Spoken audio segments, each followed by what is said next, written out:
Ladies and gentlemen, welcome to the SUPERFRIENDO'S Odyssey Dev Diary #1 stream.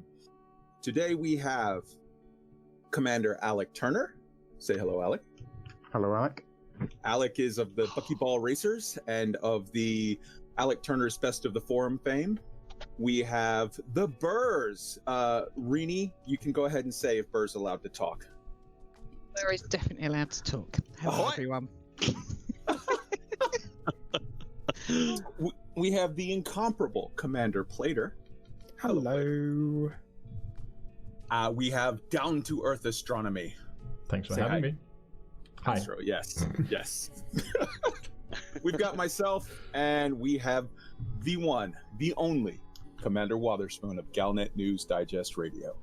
That will be me. Good afternoon, everybody. His voice sounds like Rheeney and Wotherspoon have like these very, smooth radio delivery voices, and then there's us lot. Yeah. All right. Yeah. right. Bur's got a brilliant, doesn't it? Yeah. Bur's got a good, sexy voice when he wants to turn it on for Witch Space News, but he doesn't bring it here. Here he's like, oi, oi.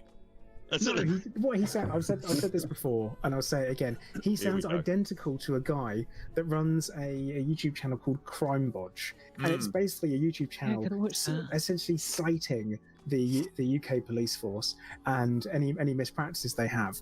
And knowing Buur the way that I know Buur, the chances are he's had plenty of run-ins in with the law, and it's just him. It's just this is his side project, Knowing Plater as I know Plater, I can confirm one thing: the man lies a lot. He lies a lot.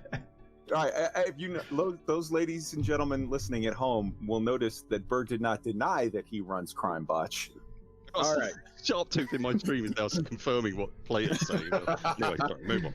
All right, today is Saturday, August 22nd, 2020, 3306. For those of you who are living in the game, it is 2:00 p.m. UTC, 3:00 p.m. British Summer Time, yada, yada, yada. So we've got the intros out of the way. What's this about? This is about this week. Frontier graced us with two things. First, a dev diary that was like 4.5 minutes long that was very, very cool and interesting and has some stuff to talk about. And also a stream, which they gave a title to, but I'm just going to call it a stream that was an hour long. And we can talk about all of that stuff. So let's just jump right in on the agenda. So let's start with, what are your overall thoughts on the presentation of the dev diary, quote, The Road to Odyssey Part 1, One Giant Leap, 4.5 minutes long. Let's start with the Buurs. Yeah, well, I mean, touching a little on it, but mostly on the presentation. Starting with the Buurs. Do you want to go? Me? Okay. Yeah, I think in my initial sort of summary of it, I described it as a solid start. But it was, I think in the news yesterday, I said it was okay. It was only okay. I think the visuals and everything that we were shown were absolutely beautiful, particularly the sort of orbital shots. For the most part, however, I did feel that those orbital shots in particular was not really something we hadn't seen before. If you remember back to the launch trailer, sorry, not the launch trailer, the teaser trailer from a couple of months back, I kind of felt like I'd already seen that, and I needed to see more. And we did see some lower down stuff, which was great.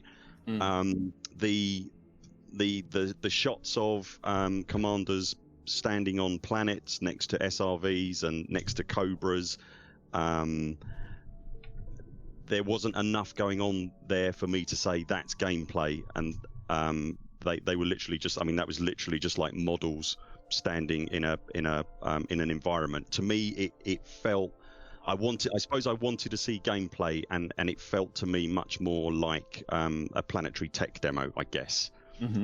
I was quite encouraged to see that there were some more details coming out about, I figured there'd be plant life on atmospheric worlds that we'd be able to interact with. I'm keen to see more of that. And the hand scanner frightens the life out of me. I think it looks like a Dyson. A Dyson from No Man's Sky. Space vacuum. So yeah, I suppose overall I was at the end of it. The first time I saw it, I actually watched it up here alone because Rhee was asleep. I actually watched it up here alone, and my my gut reaction was, yeah, I was okay. You had a very different reaction, didn't you? Is that fair? Yes, I did. Yeah. Okay. I have to say, now, when I first watched it, I was literally squealing. I was really excited about what I saw. I thought it looked amazing. Yes. Ultimately, you know, as you all know, I'm primarily in this game to film, to take photographs, do still photography, and my passion in the game is exploring. So for everything that I saw, I literally cannot wait to get into Odyssey. After the second and third time of watching, I just got a few doubts creeping in because, like, as Burrs just said, I'm not sure how much of that is actually gameplay. When we went off and checked the planets like for like, what you saw in the HUD didn't match up, and the more the gravity's off and stuff, and the more I've sort of looked at it, you know, looking at the commander outside the SRV on what looked like a non-atmospheric planet, really, really exciting. But then you start sort of questioning it a little bit more and going, well, that could just be set up. It's a shot that's set up. So am I going to see that? The low-level flying, am I actually going to see that? So I've got really mixed. I'm not very good with subtle. I like to see things right. You know, this is what I'm going to get. This is kind of what I am seeing. What I'm getting shown is what I'm going to see, to which I am really excited about. But I'm just a bit dubious on the little discrepancies between what you see and what's in game and what's in engine as to kind of what I'm left with. But from an explorer's point of view, I did really, really like it. But I'm left with so many more questions now. Okay. And Plater, your thoughts? For me, I saw it, watched it. I watched it twice immediately, and for me, I really thought, I looked at it and went, they've created a nice little awe-inspiring piece of cinematography there. This 4-minute documentary type thing where I'm like, actually, this gets me pretty hyped for it. Like, probably more than I should be, and more than I know better than as well. Where I'm looking at it, I'm like, okay, the planets look incredible. Flybys for it. You know it's in engine, so you know we're going to have something that looks a bit like that. May not be 100% like it, might be more polished.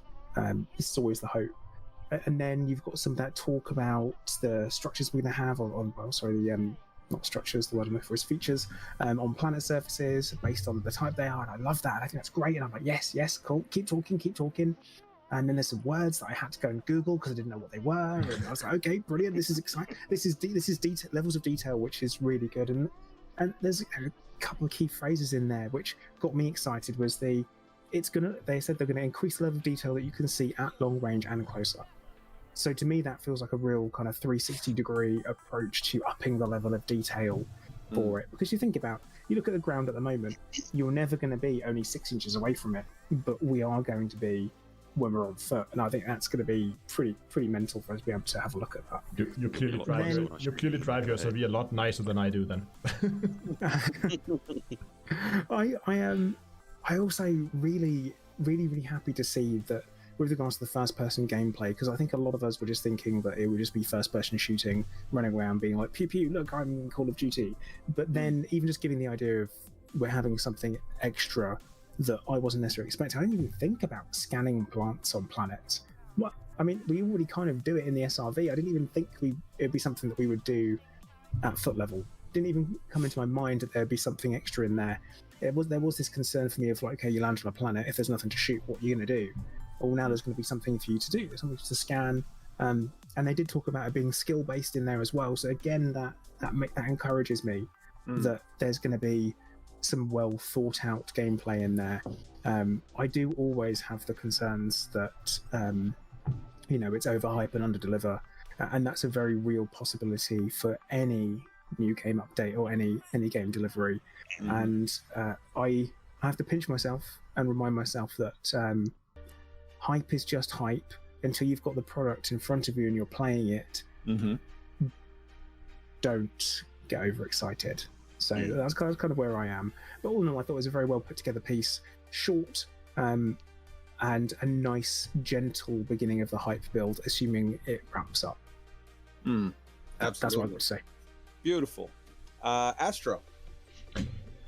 So they've obviously put a lot of thought into to this. Like every word in there, I think, is very very well selected. I mean, for what they're trying to do.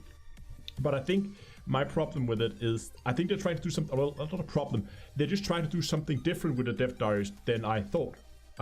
Because originally back when they did the dev diaries, like the first year of Elite, they were a lot more technical, a lot more like, now we're gonna dive into this little nitty-gritty detail and we're gonna explore that in an absurd amount of detail. Where what they did here was much more of a, what I would call a promotional video. I mean, they start out talking about what is Elite and the history of Elite, and I mean, that clearly shows me that this is not just intended for veteran players, but it's also intended as a promotion piece to drag in new people. And I would actually have loved to see them go into more details. Don't get me wrong, I like these videos, like these short, like just get some information out videos. But I was hoping the dev diaries would be a lot more detailed. I mean, if they did a whole video on, hey, we're gonna add plants, you can scan them, and now we're gonna talk about what went into building these plants. We had some people who know stuff about alien plants, I guess, don't know, like, what would plants look like in different gravities or in different atmospheric conditions or something like that. If they went into details with that, that would have made me a lot more hyped, getting that like reality aspect of it.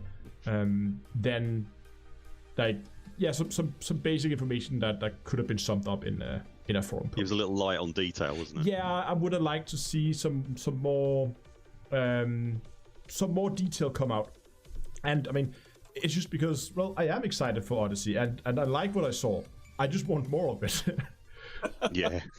All right. And Alec.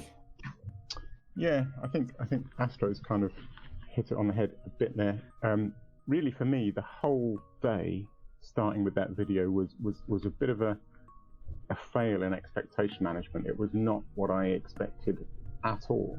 You know, dev diary, as Astro said, I know these aren't the Kickstarter days anymore, and those things have changed a bit, but I was expecting the hour in the evening to be sitting down with the developer, and the developer talking and showing us some of the stuff they were doing, you know, maybe talking about walking animations, or maybe talking about the science of blue skies and light reflection. I expected really technical stuff with the developer that had written it, talking about what they did. So to drop a sort of 4.5-minute video, marketing video in the afternoon, not marketing, advertising, whatever you will, it kind of threw me a bit. It wasn't what I expected at all. That said, there was some great stuff in the video. It looked very slick. I personally really liked the talk about the Neil Armstrong moment and that sort of stuff, because I don't know if people remember this, but when we first got Horizons, that moment when you first dismiss your ship, and you've been with your ship the whole time through this game, and to suddenly dismiss your ship and see it fly off and then vanish in a puff of hyperspace, that's quite a moment. I remember people talking about that a lot on the forums, you know, or on Facebook, you see people going, I've just dismissed my ship for the first time, and sent shivers down my spine, you know. Yeah, you have that. I hope it comes back. Yeah. So hearing them talking about the Armstrong moment and about the audio and about the breathing in the helmet and stuff actually gave me quite a lot of hope, because this is the stuff that Frontier do well, and I think that will be good. Awesome. Yeah, but otherwise, I mean, yeah, we'll talk about it more, I guess, but it was kind of light on detail, really. Okay. Wotherspoon, your thoughts? It was light on detail, but it was real in the sense that it was generated in engine. There wasn't a cinematic trailer. There wasn't any artificial gameplay. I'm fairly sure that what you see there is what you're going to get, which is fabulous. It was specifically aimed at exploration, and no doubt later on today we'll discuss some of the other professions and careers that they'll presumably come on to discuss in future episodes. It was concise. It was very, very short. It didn't show us an awful lot. It was more of a taster, I suppose. It introduced us. I think it's the start of a controlled release of information that's going to come over a number of weeks and months, and gradually build up the hype. It's a slow starting point, but that's not a bad thing, because you don't want to sort of come too quickly out of the starting gates and then end up with nothing to say later on. So I'm pretty impressed by the 4.5 minute video. Yes. Yes, I share your opinion with regard to that, Wotherspoon. So for me, I watched the video. I'll be honest, I had a little bit of Alec Turner's original sort of feeling on the matter of like, oh, I was thinking we were going to get an hour-long stream as the Dev Diary, but then I went back and looked, and I pulled out like a Dev Diary video where they were talking about combat. This was back from the Kickstarter days, and in that Dev Diary, that was a 4-minute long video talking about the combat stuff, and I was like, okay, this was not a situation of Frontier setting the expectations wrong. This was me maybe having a wrong expectation. So then I went back and I looked at it with those eyes, and for me, I strongly agree with what Buur just said about this was very much about planetary tech. I think so. They started off with these concepts and ideas of like, what is elite and the Neil Armstrong moment and all of these things. And that was the marketing section of the event. When you get down to the brass tacks of like, what is the meat on this bone? The video should have been called Planetary Tech. And if it was called Planetary Tech and they showed you all of this stuff on the different types of planetary features that will be existing on the 2 types of planets that we're getting, which is the rocky, barren, Mars-like worlds and the icy body worlds of both of which have tenuous atmosphere. I feel like there's a lot actually there. There's really, really good stuff there. I must one thing I must add, Mars, as it is today, people absolutely lynched me in my comment section for for not saying that. When I say Mars-like world, I mean Mars for us, not Mars in the game terms. Because in the game terms, Mars is terraformed with oceans and all kinds of crap. Exactly. That's not, yes, Mars-like world means Mars as in our Mars, that if you go outside right now and look at a telescope, you know, that. Yeah. So anyways, sorry, I just wanted to say quick intervention, sorry, Kai. Sure. It's not just rocky and it's not just ice, because one of the planets that was featured in the trailer is also high metal content. Mm-hmm. Huh. Yes. So there are not just the 2 planetary types, there's going to be more. I apologize. I tend to group the high metal and the Rockies together in the sense of when I'm not talking about them in the sense of how Elite classifies them on the scanner. I'm talking about when you look out, you see rocks, you see ice, you see water, or you see Earth-like is kind of what I meant. Or gas giant. Gas giant, yeah. But yes, okay. So that was that. I thought that the 4.5 minute long video was great. And it you had to sort of dig past some of the marketing speak to get to for us, for people on our level of we're looking at it a little more on the complex side. What was the point of this? The point of this was planetary tech, and they sold the hell out of that for me.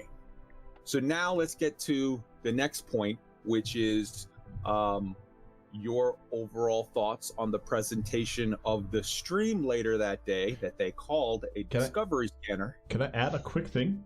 Sure. I don't know if any of you have noticed that, but in the teaser trailer, they refer to the footage as in-engine footage, but now they're referring to it as pre-alpha development footage.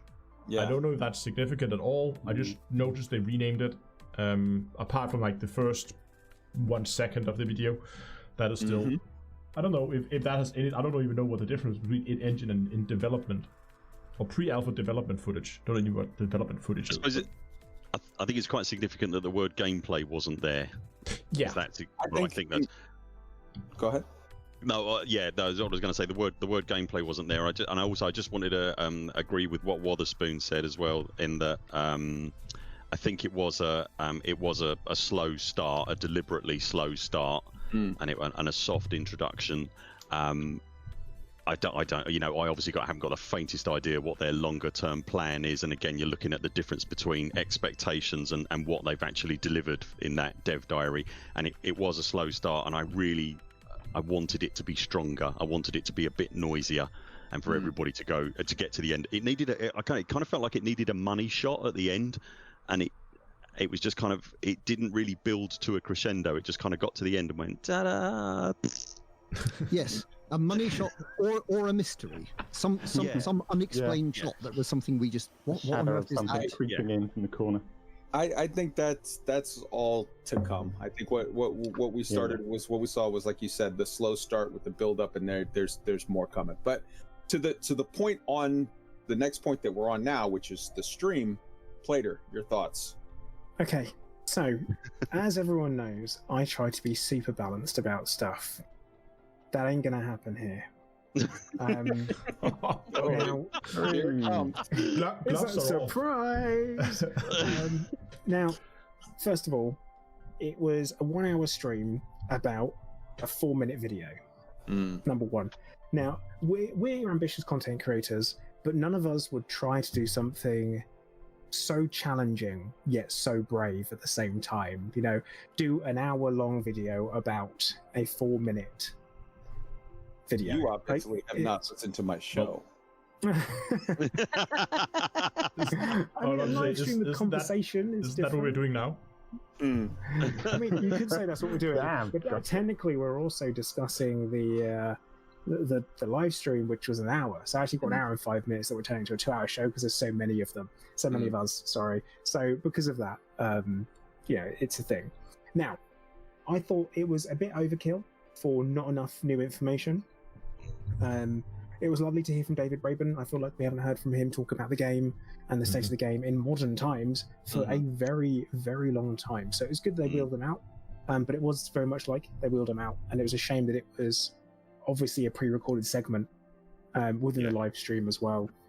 Not to mention the fact they constantly showed the dev diary during it, and I understand the need to build hype around it, but the chances are there wasn't a single person watching the stream on the Elite Dangerous channel, not the Frontier Developments channel, for one of the first times in a long time that we that wouldn't have watched it. I don't think was anyone here that didn't watch it as soon as it came out. Like, nope. Did anyone wait until the stream? No, I just don't think it would have happened. It's very, very difficult when I'm like, oh, it's a little bit of a maybe. Oh, I live right next to a multi-story car park. Oh, okay. In the centre of a town. Oh, it was tired. Okay, I thought you were killing a cat or something. Sorry, carry on. No. That was angry, aren't you? Christ. But yeah, I feel like that was something that was really, really kind of overplayed out. Was the constantly showing it, and we're all there for new stuff. Like, let's face it, whenever you tune into a Frontier live stream, what everyone is waiting for is that little snippet of information that we get that we didn't know before. And we did get one, which was to talk about the new rank for xenobiology that would be coming in, where you can scan stuff and sell the data and take that genetic data and sell it at a planetary or space station. But I felt it was light on content, and I feel like what it really needed was Stephen to have an additional co-host as well. I think it's a very difficult task to field a chat with nearly 2,000 people in, to ask for questions. You're not going to see them, like, if you're on your own, without even just having people in chat and moderating is probably not quite enough. And normally with these types of streams to this level and this big, they're in the studio, they've got 4 people on the sofa, they've got 3 people behind the scenes, plus they've got all those transitions planned up and everything's ready, and it's a really, really professional kind of setup. But they're doing it from home. I understand there are challenges from streaming at home if you're used to being in a studio setup, or if you've got COVID has had a massive effect on everyone's life at this point. And obviously it's affecting their working and the way they're able to deliver content, and they've acknowledged it as well. So I'm not going to beat them up too hard over it. I just think Stephen could have done with an additional kind of backup on the stream to bounce a little bit of conversation off of, and conduct the interviews in a smoother kind of way and more what they're used to. I think that would have been nice, but we didn't get enough new information to justify a stream that long. I think, honestly, that's my sum up point. Okay. ALEC. Yeah, well, again, for me, it's what I said about the video. It was just not what I expected. Discovery Scanner. There, I've said it. If you go and look on their YouTube channel and you go to the Discovery Scanner playlist and you look at the extraordinary presentations that deserve that title, a presentation on the dynamics of the movement of the Thargoid swarm, a presentation by Kay Ross about planetary tech, that extraordinary presentation about audio. That was not a Discovery Scanner. They never should have labelled it Discovery Scanner. No, completely agree. Sets an expectation, doesn't it? Yeah, totally. So I I did kind of spend most of the time reeling from that. I had to watch it back because I realised I hadn't paid attention. I just spent an hour seething. It just occurs to me that we know now what that tire squealing noise was. That was Mrs. Plater making a getaway with the swag bag because her still husband just nixed the whole thing. All right. But all right. Yeah. So what else to say? Yeah, I agree. The whole Stephen fronting it, bless him. By himself, he's neither qualified because he's not a developer. Yep. Nor probably allowed to barely say anything. And what an awful position to be in. Especially by yourself, to not be able to either have the knowledge to answer the questions or know if the authority to answer them. I really felt for the poor guy. Yeah. I'm really surprised. This is Frontier's first big. We've had an announcement of the announcement of this live stream. This was a big one for them. This is their first big Odyssey sort of live stream launch thing. I'm really surprised that at least Arthur wasn't there or Bruce is there. I don't know why they just wheeled out poor Stephen by himself. Oh well. Okay, Astro. I think it was, again, was a little light on content as I said before. I really want to see some nitty-gritty details. This could have been an opportunity, but it was nice to see David Braben again and get him. I have him talking about Elite. I believe it's been quite a while since there's been anything out official with him. Are we talking years now? Yeah, I'd say so. Yeah. Yeah. So really nice to see. And yeah, as we mentioned, there was some small details in there that added to what we already knew on top of the YouTube video, but it was a stretched out version of it. But I think what is for this whole, both this live stream now and the other one, is there has for like the last year or year and a half there has been some critique that people think Frontier is abandoning Elite, and I think this shows that I mean they've put a lot of effort into this, and I think it's pretty clear that they're not trying to abandon Elite. Yeah, again, more nitty-gritty details. I wouldn't mind if it was 1 hour live stream talking about plants. All in all, I think the Denmark swag bag is safe. All right. So next up, we've got the Buurs. Okay. Yeah, quickly, I suppose. Yeah, pretty much everything that you've said. I was actually really, very surprised to see Stephen on his own, even though I know they get slammed for their technical issues, which is perhaps why they did it. But out of all the streams they've done, to have one person on their own, this perhaps was, really surprised to see that one. Was the one where they put Stephen up on his own. Everything you said about the dev diary, I just was surprised. It was nice that they it wasn't Discovery Scanner. They slipped in about the exobiologist, but then I didn't understand why that hadn't got on the dev diary, and then they could have discussed that more, because that's something that really interests me. I think it's a brilliant idea. I think it's going to appeal to a lot of explorers, make you want to go back and check all places you've seen before. And it was kind of slipped in mid-sentence, and I thought we had an hour where 15 minutes was taken up replaying the dev diary, and the one bit of news that came out, really for me the only bit of news that came out of it, was kind of slipped in mid-sentence. It was like, whoa, hang on a minute, hang on. I almost missed it, and yet I would have thought that was quite a big thing and could have been discussed further in more depth. I was kind of a bit surprised at how they, I don't know, it felt like, are you lot listening? Here's a bit of info, quick, otherwise you miss it. And I didn't like the way that was done, and I would have liked that in the dev diary and more detail, or been able to talk about it more as part of the Discovery Scanner. If they're going to do this format where it's focused on the one thing, the dev diary is showing exploration side, we're not showing the FPS side. I get that. I quite like it segmented up, that this dev diary is going to be about exploration. Perhaps we'll have one on combat. They're going to keep them very compartmentalized. I quite like that, but then the plant bit should have been in there as well, and then we could have asked more about that. And the questions thing, that for me, that was my biggest niggle. That Frontier themselves put into chat, if you've got any questions, put them in, and they needed to manage that better. And I think going forward, if they were doing it to to gather information a bit like a straw poll of what is the biggest question in the community at the minute, because obviously Ship Interiors was coming through loud and clear. I get that. If you want to do a kind of straw poll, what is bothering people, they are saying they're listening, and I do believe they are listening. I think they are very much listening to the community, especially with the new community management team that we've got now. But if they were doing that, that's fine. Just say that's what you're doing. Don't say, put your questions in and we'll try and answer them when you obviously didn't have any intention to answer them. Just be a little bit, I think, clearer. I think this managing expectations and the question bit really bugged me a bit. And I think, hopefully, really hoping that moving forward, they'll listen to the sort of constructive criticism that has been given back, and maybe going forward they'll do better on these issues that have left people a little bit deflated. Well, I think that covers everything from the Buur, so we're going to skip Buur and move right on to Buur. I'd basically echo what everybody else said. I really felt for Stephen, to be honest. Yeah. I know personally I struggle just with the Breakfast Club on Thursdays, and that's only 60, 70 people or whatever he had. Was it upwards of 2,000 people? Was that what it was in? See, that must just be. I know there were people sort of modding behind the scenes, but like to try and keep everything going like that, I really did feel for him. And I think they're whatever the technical hurdles might have been, I think they did need two people backing each other up. The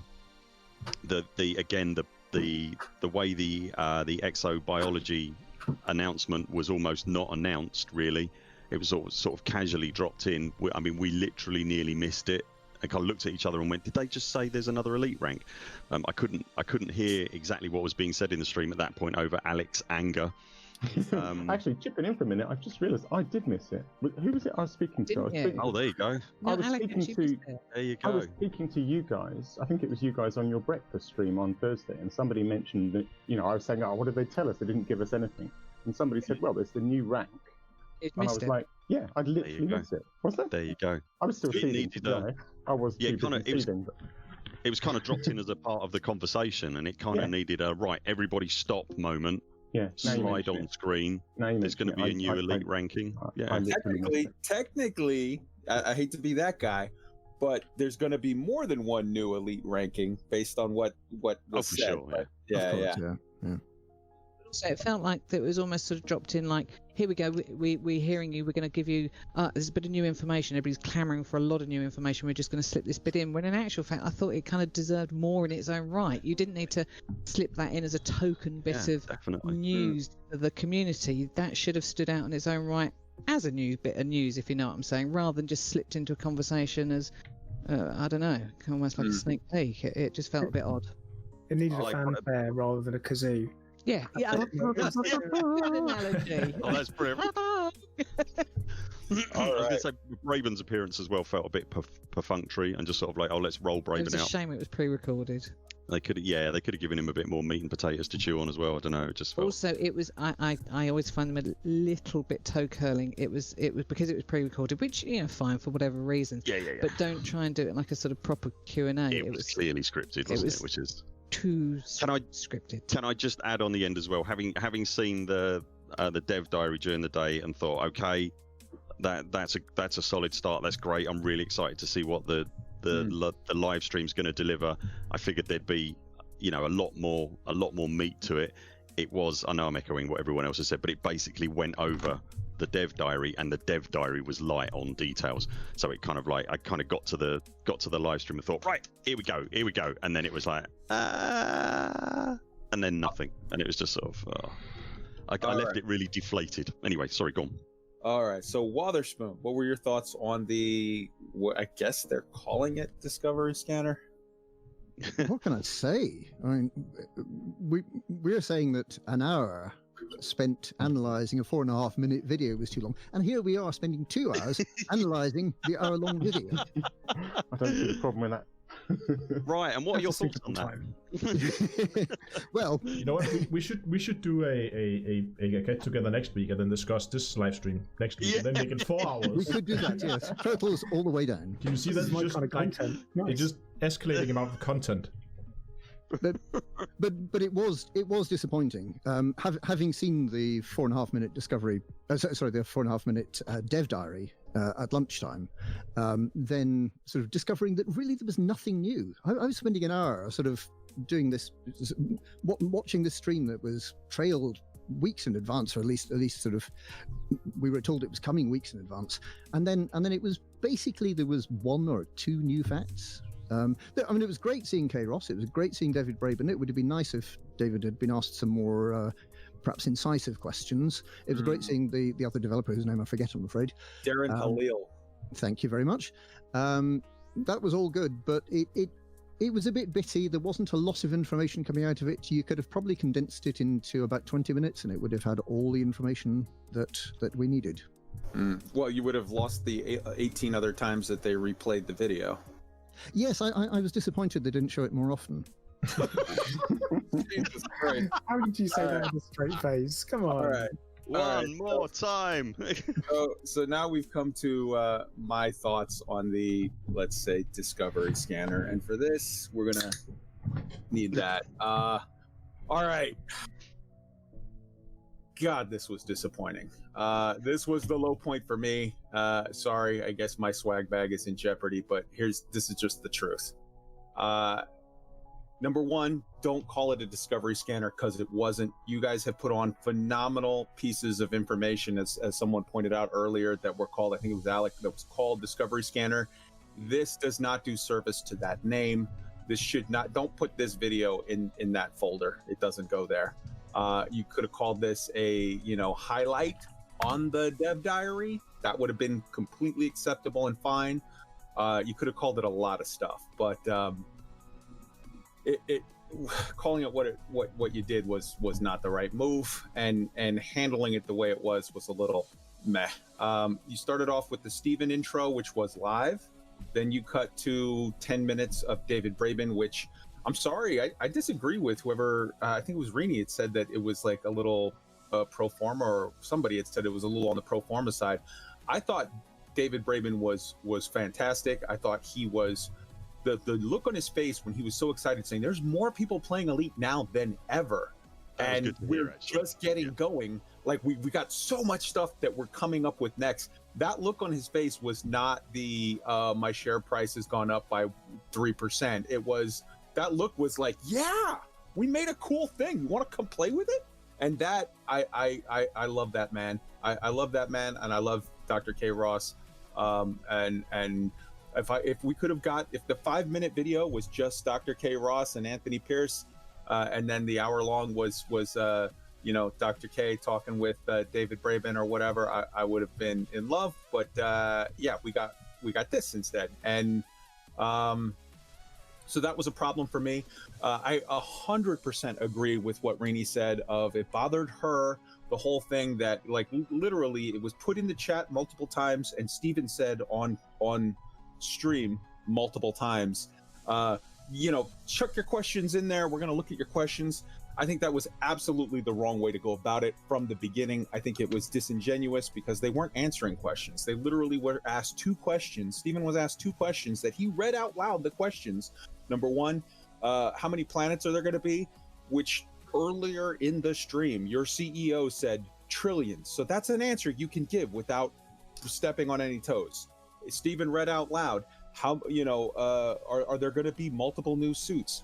Earlier in that same stream, Darren Halil said, and you showed an image of 2 of them side by side, and Darren said, yeah, these are all made by Remlock, but the suits all have different names. Each type of suit has its own name. They didn't say just those 2, there may be more, but at the very least, at that point, if you say, I'm going to answer questions, you can answer and say, well, we saw 2 already. I can't really say about any more that are coming, but that, don't say we're going to answer questions over and over and then just don't. Instead, flip the script and say, as the presenter, as the commentator who's there, say, hey, at the very top of the stream, we're not answering questions this stream. That's not what this is about. We are bringing out new information for you, and we're going to flip the script for this one time.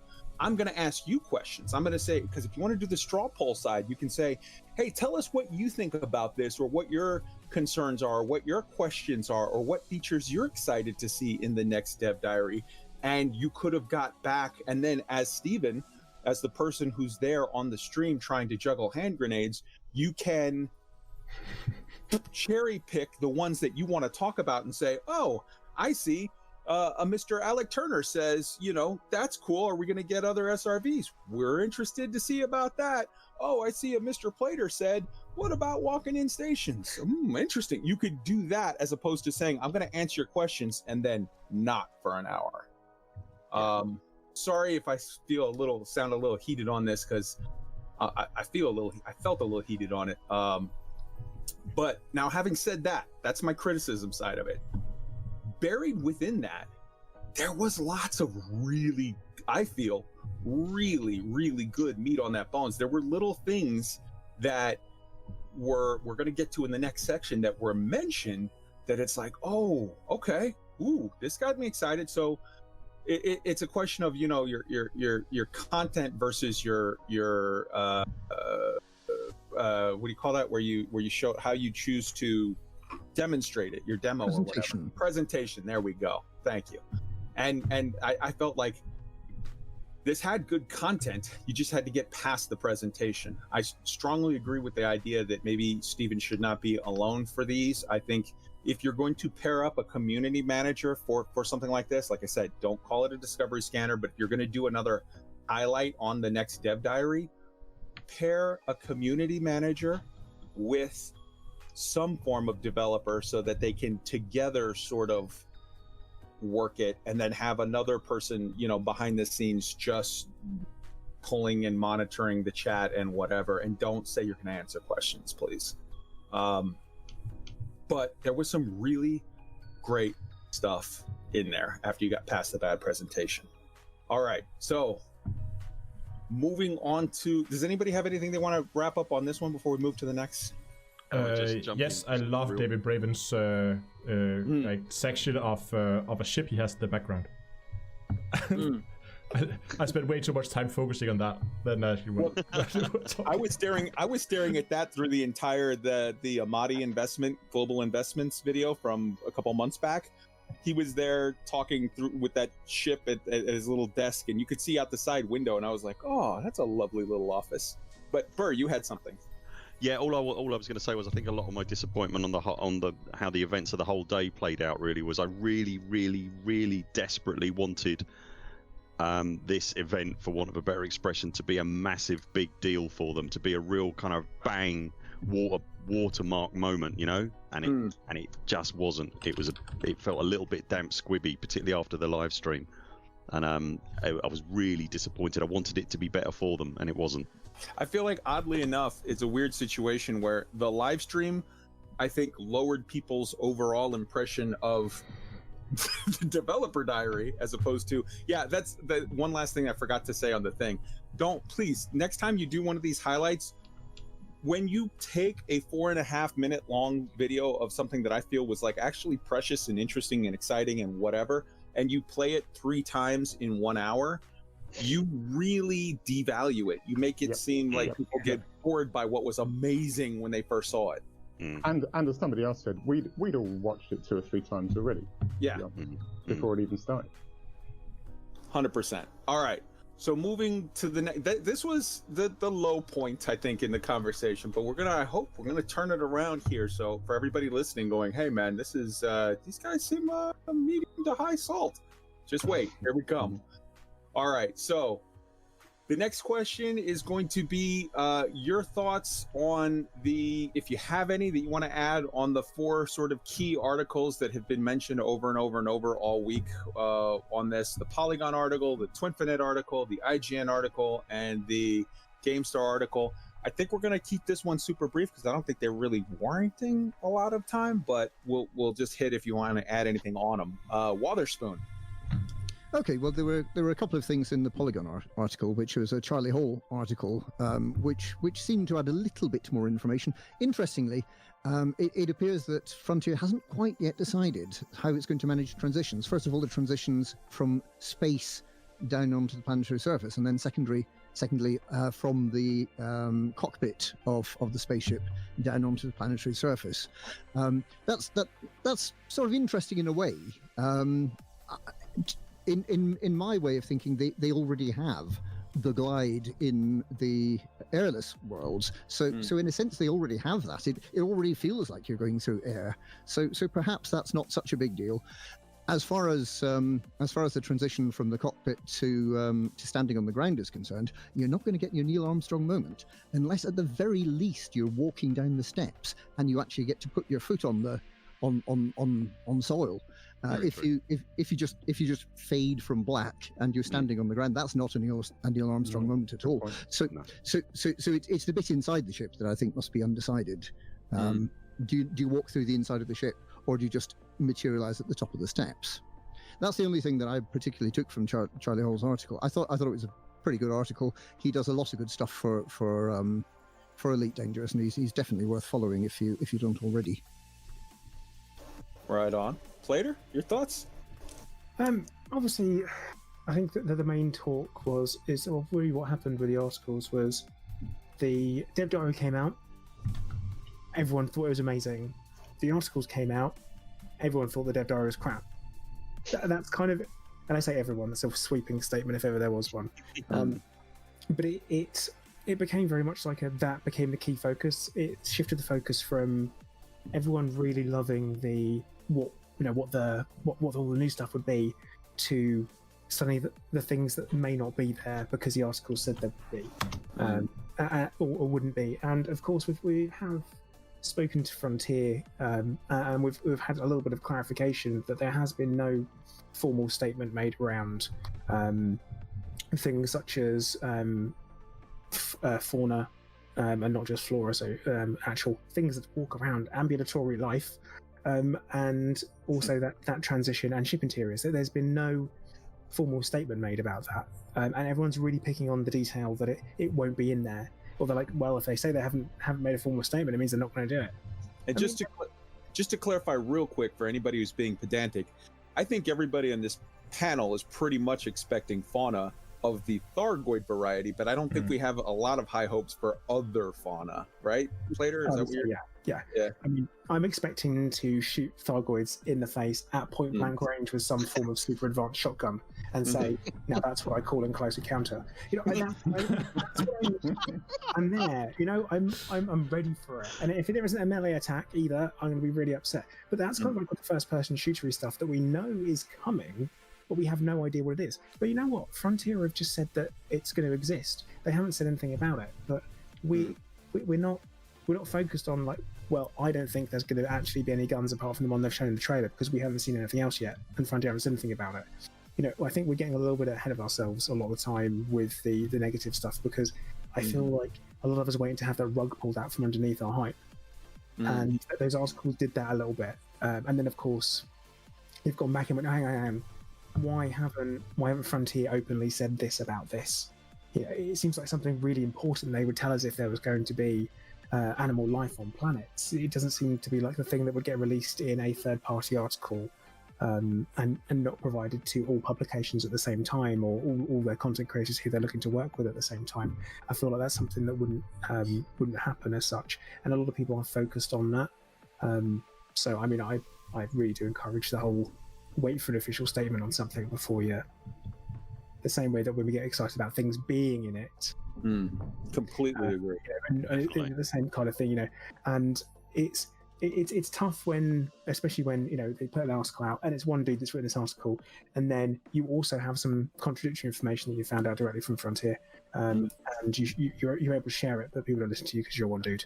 So yeah, it's a very, very difficult thing, I think. And especially for us, we're so desperate for more information all the time. Every scrap we can get, when we see something for the first time and it's published somewhere, it becomes truth. That's people. That's what we do. I mean, I've done it. Alec. Yeah, I haven't read all these articles actually, but I guess my only issue with the articles is I never quite know what to believe.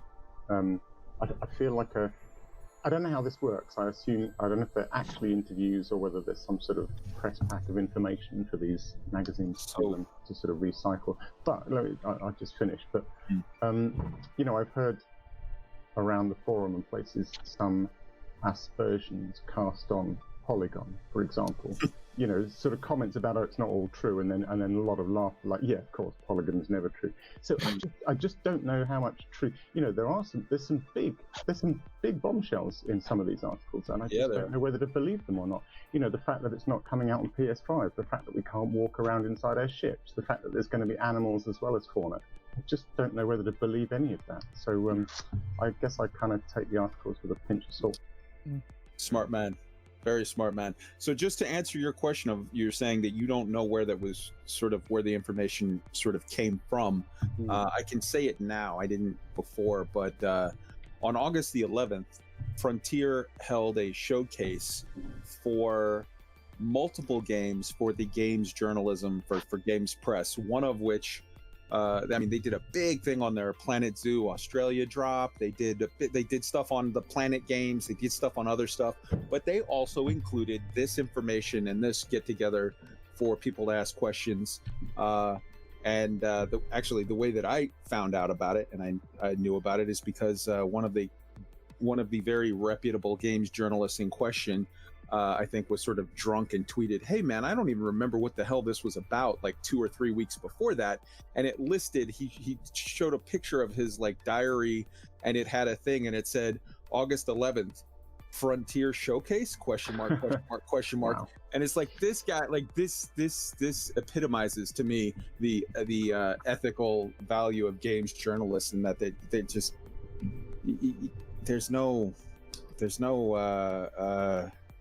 professionalism there as far as I'm concerned. I'm sorry, but okay. Well, ironically, it's a job for them, so yeah, why would there be? Yeah, it's so weird because you have situations over and over where these games journalists, you know, leak stuff to Yamix or leaks, you know, post on Twitter where me, just some random dude, can dig and find and see what there's this, as opposed to, you know, if you have a situation where something is told to us, quote unquote non-professionals, we handle it responsibly and with care. So whatever. All right, the Buurs, let's get your opinion on the articles if you have any. Yeah, I think I can be quite brief. I think at the end of the day, like you say, journalists, it's their job. At the end of the day, they're all going to have a different understanding and knowledge of the game. They're all going to put their own slants in it. I think it was all a bit tit for tat. And until FDev come out and make an actual official statement on any of it, I think it's all speculation. And I'm like Alec, I'd take it with a pinch of salt. Ultimately, none of us know behind how complex the development path is and where they are on that development path. You know, there must be a lot of things that you know, probably not even too sure themselves is what's actually going to happen. So I'm personally very not inclined to believe everything that comes out in the press until FDev actually states it. So I'm with Alec on this one. Yeah, I'm very much in the same camp actually. I think, and it's I'd love to believe some of it, but until Frontier say something. Sorry, yeah, there isn't really there's no meat there as far as I'm concerned. Can I just add one tiny little thing? I have to say, just to put a positive slant on all the press things, I actually like the IGN article most, and I really enjoyed the very, very last paragraph where they reminded me, I think it's already been said, and I think it came out with in the news, fleet carriers, about the you can land on the planets, and there's the contracts that you can do diplomacy and commerce and lethal stealth and all that combat, and I'm thinking, oh, lethal stealth, and it all, I don't know, that very last little paragraph just reminded me of there's some big stuff coming, nothing in detail, but it just got my excitement back up. I thought the very last paragraph of the IGN one just was a nice reminder that there's a lot more in Odyssey than perhaps just walking around your ships. Right. Well, good. I killed the conversation. We'll go home. That's it. Mission accomplished. All right. I was talking into my muted microphone, so that was good. Nice. Good. I'm gonna go next and let Astro have the last word on this one, so we can mix it up a little bit. On the articles, for the Polygon article, I thought there was a lot of stuff in there that was very, very suspect. It was not well attributed. It was just kind of like, we talked to a person, and then like way later, just random statements. They talked about there's going to be new living creatures. That didn't seem very believable at all. They talked about other things that did seem more believable, whatever, but it was very much a hodgepodge. That one and the GameStar article. GameStar is a German site And the GameStar one is different from all of the other articles we just mentioned, because the GameStar one came out back in June the 4th. So that came out right when the first thing came out for the trailer that they sort of botched and released a little bit early, the hype trailer or whatever. That was when that one came out. Those two seemed to me very, very not believable, not credible. The Twinfinite article seemed to me actually to be very, very credible. It seemed to be well attributed. I would recommend, if you're going to read two articles, read the Twinfinite one and read the IGN one, because they both seem to be well sourced and saying things that seemed credible to me. But yeah, in the end, 100% echo what the other people said of, look, when there's real news, because the games journalist, to a certain extent, it's very clickbaity. It's gone a very different way, where half the time they're citing Reddit as their sources for stuff, and it's like, okay, this is not what you're really supposed to be doing. In the end, if there's going to be a real release of real information, I think you need to look for it on one of these developer diaries, on one of these live streams. You need to see it coming out of the face of a developer or a community manager, or Mr. Braben himself. But don't look for your news from these sources. Just look for maybe fillers or stuff to make you go, huh, but don't get upset by something in there, because it's not real until you hear it from Frontier. Astro. Yeah, the only other thing that hasn't already been mentioned was a small note. I just had to open up the Polygon article just to remind myself exactly what the wording was. But they do write in there that that Frontier is, like, now I have to get the wording right here, because we just get the article up here. It says developers are also considering allowing them to walk inside starships, exploring the vessels they've owned for years for the first time. But not at launch. But not at launch, yes. Yeah. And also considering, so means not decided. I know, as we talked about before, the message about people really want to be able to walk inside their ships, and we could discuss that for hours, and it's actually something I want to do at some point. But I don't know what I think about the whole walk inside the ships, and whether it's actually gonna come, when it's gonna come. I mean, it might be, I don't know, a year after initial release. We don't know, but that's the only thing I really thought. Well, okay, but again, as you guys have said, I don't know how credible some of these are, and I would prefer to wait until we hear it directly from Frontier. Yep, 100% agree. All right, so that brings us to our next point, which is, what do we know so far? I'm actually going to start this one off. I'm going to kick this one off, and then I'll kick it over to Plater. So what do we know so far? Well, we know there's going to be tenuous atmospheric landings. We know that there's going to be the rocky Mars-like Mars-like worlds. We know there's going to be ice planets. Plater's absolutely right. We know there's going to be some high metal content planets. So these, but these two sort of basic type of looking ones, the ones where you look out and just see rocks, and the types where you look out and you see ice, we're going to see those two types. And we know about a bunch of the different features in the planetary tech on those types. We know that there's going to be walking around on foot. We know that there's going to be a hand scanner. We know there's going to be plants. We know there's going to be multiple new elite ranks added. I suspect that those ones are going to be either, for sure, we got the exobiologist, which I thought was a weird choice of name that they didn't go with exobotanist, but exobiologist. And we know there's another one coming with the launch of Odyssey. I suspect it's a 50-50 for me on whether we're talking about exogeologist or first-person shooter pew-pew combat rank, however you want to say that. So that I think there's going to be 6 elites. Sure. And we know about the there's multiple types of suits that are manufactured by Remlock. We don't know how many, but we know that there's at least 2, if not more. We know about You're going to get your first boots on the ground is going to be recorded. First recording of a plant is going to be recorded in the codex. So the first boots on the ground will be listed on the planet. I guess, you know, just like now you see first discovered, first mapped. You'll see first discovered, first mapped, first stepped or something. And on the plants codex stuff, you're going to, oh, this is, you know, Kai was the first one to find this weird plant. We know that stuff, that data is going to be used and is going to be, I suspect it's going to be both an engineering mat and a credit source, but we'll see. We know, this is exhaustive, but let me go through here. We know that all of the planets are getting a upgrade, an uplift, a facelift with regard to the planetary tech on how they actually make this stuff look. We don't know that 100% with regard to Earth-like worlds and water worlds and gas giants, but we do for the rocky worlds, the icy worlds, the mineral content worlds, because we saw all of those different ones and we saw the graphical upgrades with regard to that. We know that there's multiple new tools. That one hand tool, the field sampler, is not the only one, because Stephen literally said there's more tools coming. I can't wait to see the other tools.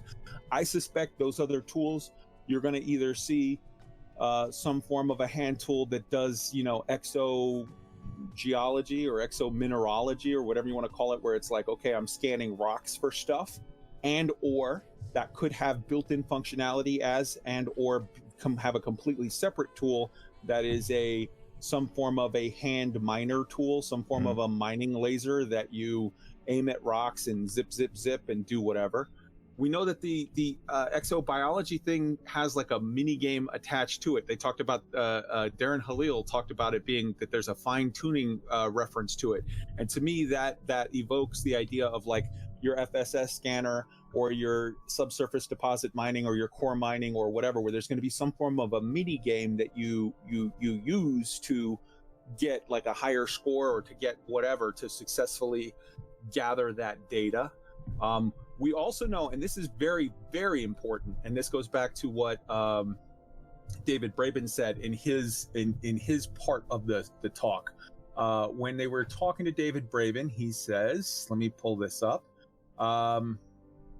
Let's see. Where did I list that here? David Braben had said, because they had asked, like, what are the types of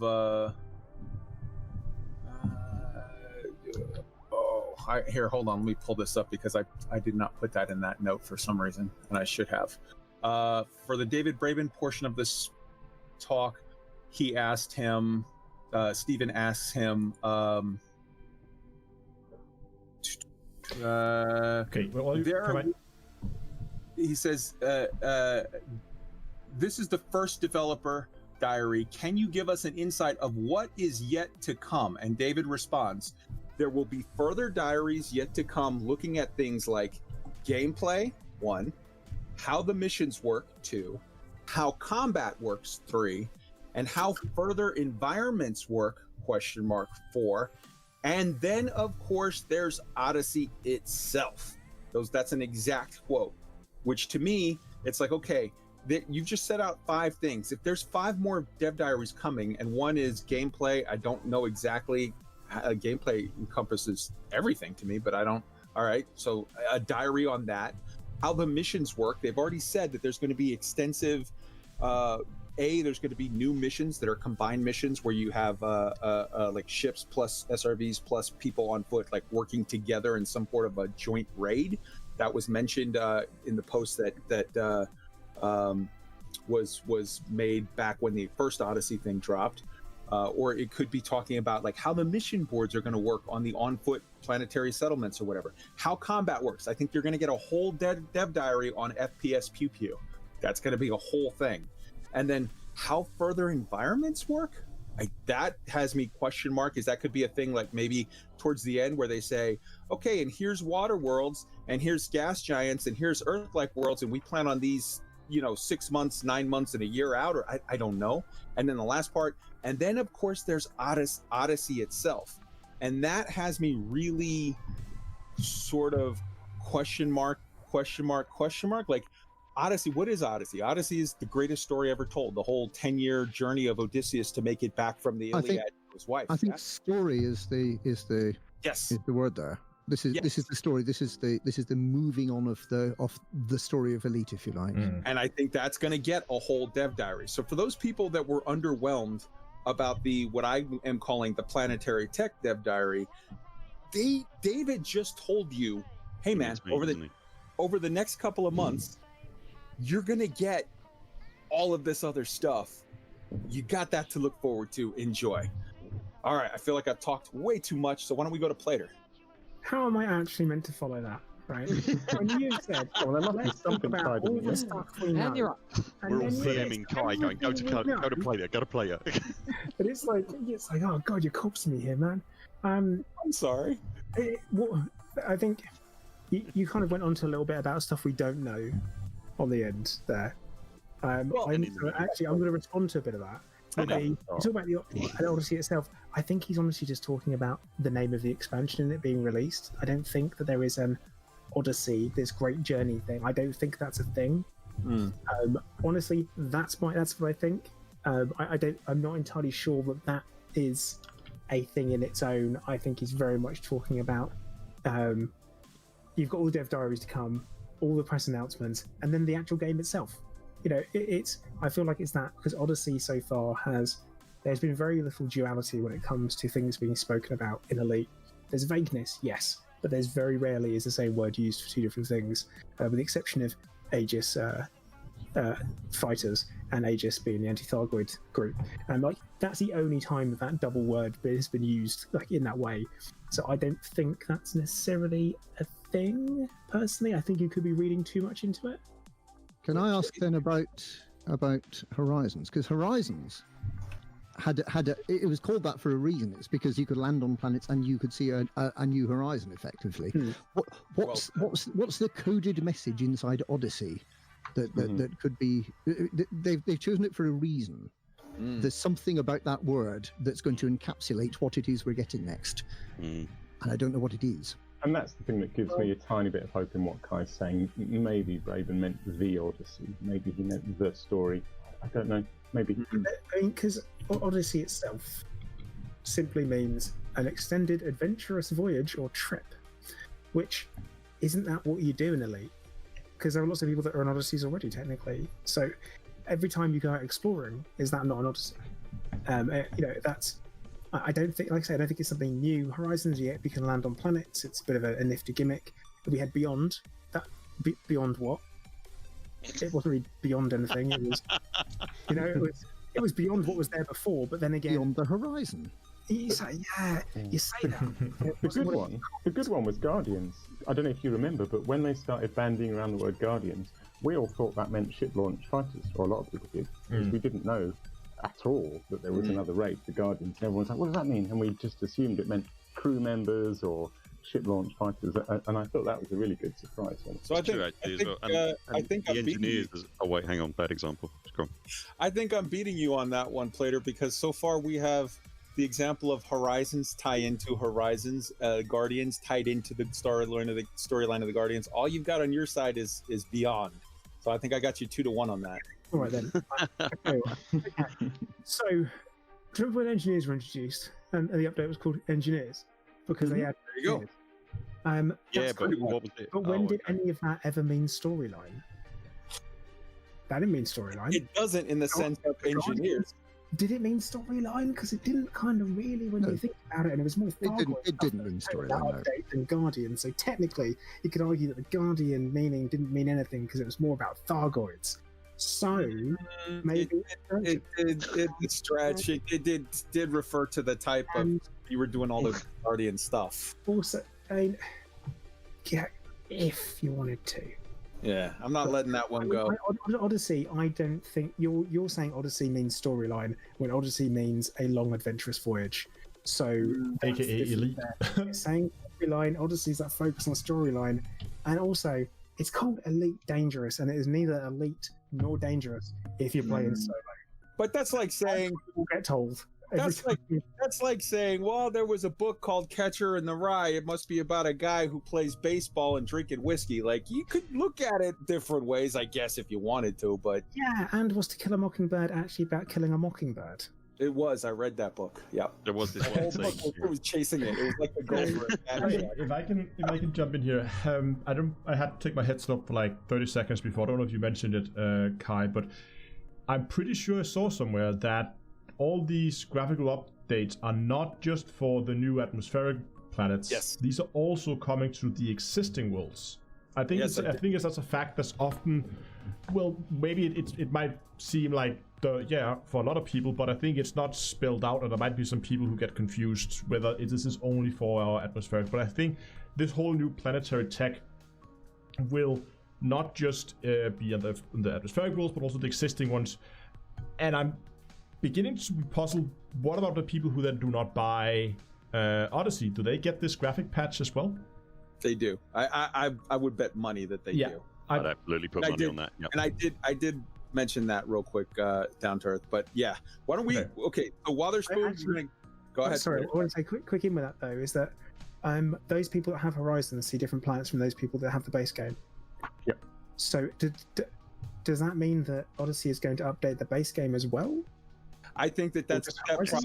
This is a guess, but I think that problem's going to go away entirely because base game is going to have Horizons rolled into it. I think so too. Yeah. In the future, that would be my bet as well. Yeah. It doesn't make, if you look at it from like a new player, you come in post Odyssey launch, you come in and you say, ooh, Elite is really fun. You play around, and if you have the base game in the version it has now, if you want the full experience, and you have to buy both Horizon and Odyssey, it doesn't make any sense buying Odyssey without Horizon, so it has to be a DLC for a DLC. So I think it's really unlikely that Horizon is going to continue as a standalone DLC. I'm pretty sure that I'm going to merge the two together, and for the people who do not have Horizons yet, well, congratulations, you just got a DLC for free. All right, Wotherspoon, your thoughts on what we know now? Yeah, it's interesting actually what you've just been talking about, because if you don't buy Odyssey, yes, you'll certainly be able to land on existing airless planets.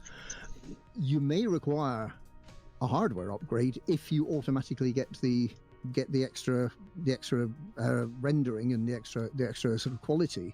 But I can't see how you can avoid that, because you want everyone to see more or less the same thing once they're close enough to interact with it. What will be kind of interesting though is that you've got people who have Horizons who are able to drive around in their SRVs on those planets. Yeah, but they presumably can't get out of them. Correct. And you'll have other people who can walk around those SRVs, perhaps. Because they've bought Odyssey. So it's interesting. So they can drive the The mechanics of that are all a big question mark in TBD. They are. I think we gotta just accept the fact that is the that like religion is the unknowable at the moment. It's the demarcation point though, because there's two things. There's new planets you can land on, and that's easy to get around because for Odyssey you just need yourself a new sort of planetary landing suite which only allows you to land on those. We have for existing landable planets, that demarcation point's quite hard to define. But moving on to sort of other stuff we know. I think you've covered most of it. The only other thing that I saw significant is that we're definitely going to be modeling the geology of the planets properly using kind of like science and procedural seeds, so that you're going to get volcanism and cryovolcanism, which already exist in game to some degree, but this is going to be more detailed. We already are. They're already doing plate tectonics and stuff. Absolutely, yes. It's nice to know they're continuing to do that. Yeah, and getting the mare like you get on the moons, the kind of the sort of volcanic sort of lakes, if you like. I thought the ice world shots that we saw were actually pretty good. I've seen a lot of people saying, well, it's not like the FX17 kind of concept art, but that's concept art. I think it looks amazing. Yeah. I think they look great as well. I think Wotherspoon might have seen me in a chat that involved some dissing of it, but actually I did think it looked fantastic. It doesn't quite stand up to that concept art, but that was concept art. It looks great. I can't wait to ride it. And the other thing with regard to what you just said, Wotherspoon, the Rheeney and the palimpsests both involve sort of atmospheric effects. So like if you have a Rheeney and you have a palimpsest, with both of these things, what you have is sunlight or starlight, I guess to be more precise, cooking off bits of water vapor that then come off that cause those erosional effects. And you saw at one point in the actual dev diary, as there was I think it was a chieftain or a challenger was flying up, you could see some foggy bits in the background there and some in the foreground, which I think, to me, what's super exciting is the idea of driving and seeing little striation marks in the ground caused by evaporated water vapors or briny water vapor or whatever is like, okay, whatever. But the idea of driving my SRV down a hill and all of a sudden I hit a foggy patch because I'm in this, what looks like a smoke thing of that stuff, which would be the equivalent of a dust patch on a rocky world. That for me is exciting as all hell. I'm like, oh yes, please. Yeah. Oh, I have to ask in that first 4.5 minute video, when K. Ross sort of rattled off Rheeney palimpsest, how many people immediately went to Google and were like, how do you, what was that word? Yeah, we did that. What? Yes, we had a whole long conversation. I turned on the subtitles to check what they were first. I had no idea what they were. Rheeney, palimpsests, and cryovolcanism, and I googled all three. And well, if you saw from the notes that I gave you, where it has the like long explanations on them. So It's interesting that. We saw dust clouds, and the one thing that if we've got thin atmospheres and we've got sort of sand and dust lying around on the surface, the next logical step from that is we need weather systems to create sandstorms and blow that dust around like it does on Mars. That would be cool. I want Got my dust fingers devils. crossed. Please give us dust devils. All right, I suspect. Down to Earth, it's your turn anyways. Hop in here. What all do you want to add to the stuff that I noticed and other people noticed? I think I already chipped in with the Okay. with the Planet Tech on non-atlas works, but I mean, there is a lot of questions that obviously about like what happens with like non-Odyssey players versus Odyssey players, and a lot of the transitions, like just to open a can of worms here's VR. How's that gonna work for Odyssey? I mean, they have said that it's not gonna be part of Odyssey. So lots of questions there, and I really hope that we get some answers to those. I have a feeling it might be one of those we get this very, very close to launch. But these kind of detailed questions. So here's one other thing that we did learn that I didn't mention previously, but I do want to sort of address it. If you look at the part where they're flying around on the ice world, it's two cobras that are playing tag, flying over an ice planet. In that shot, which is there's a couple of great stills, there's great video of about a minute or so of interspersed little shots of them just flying around playing tag.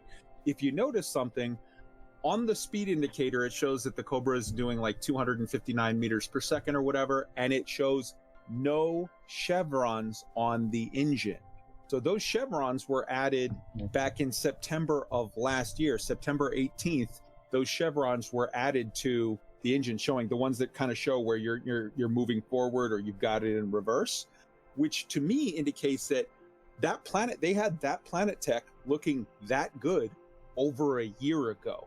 There's just a matter of, because I've heard from multiple sources in the last week, like, they don't even have this stuff done and it's so close to being out. Of course it's going to be bad. And it's like, no, moron, let me break it down for you.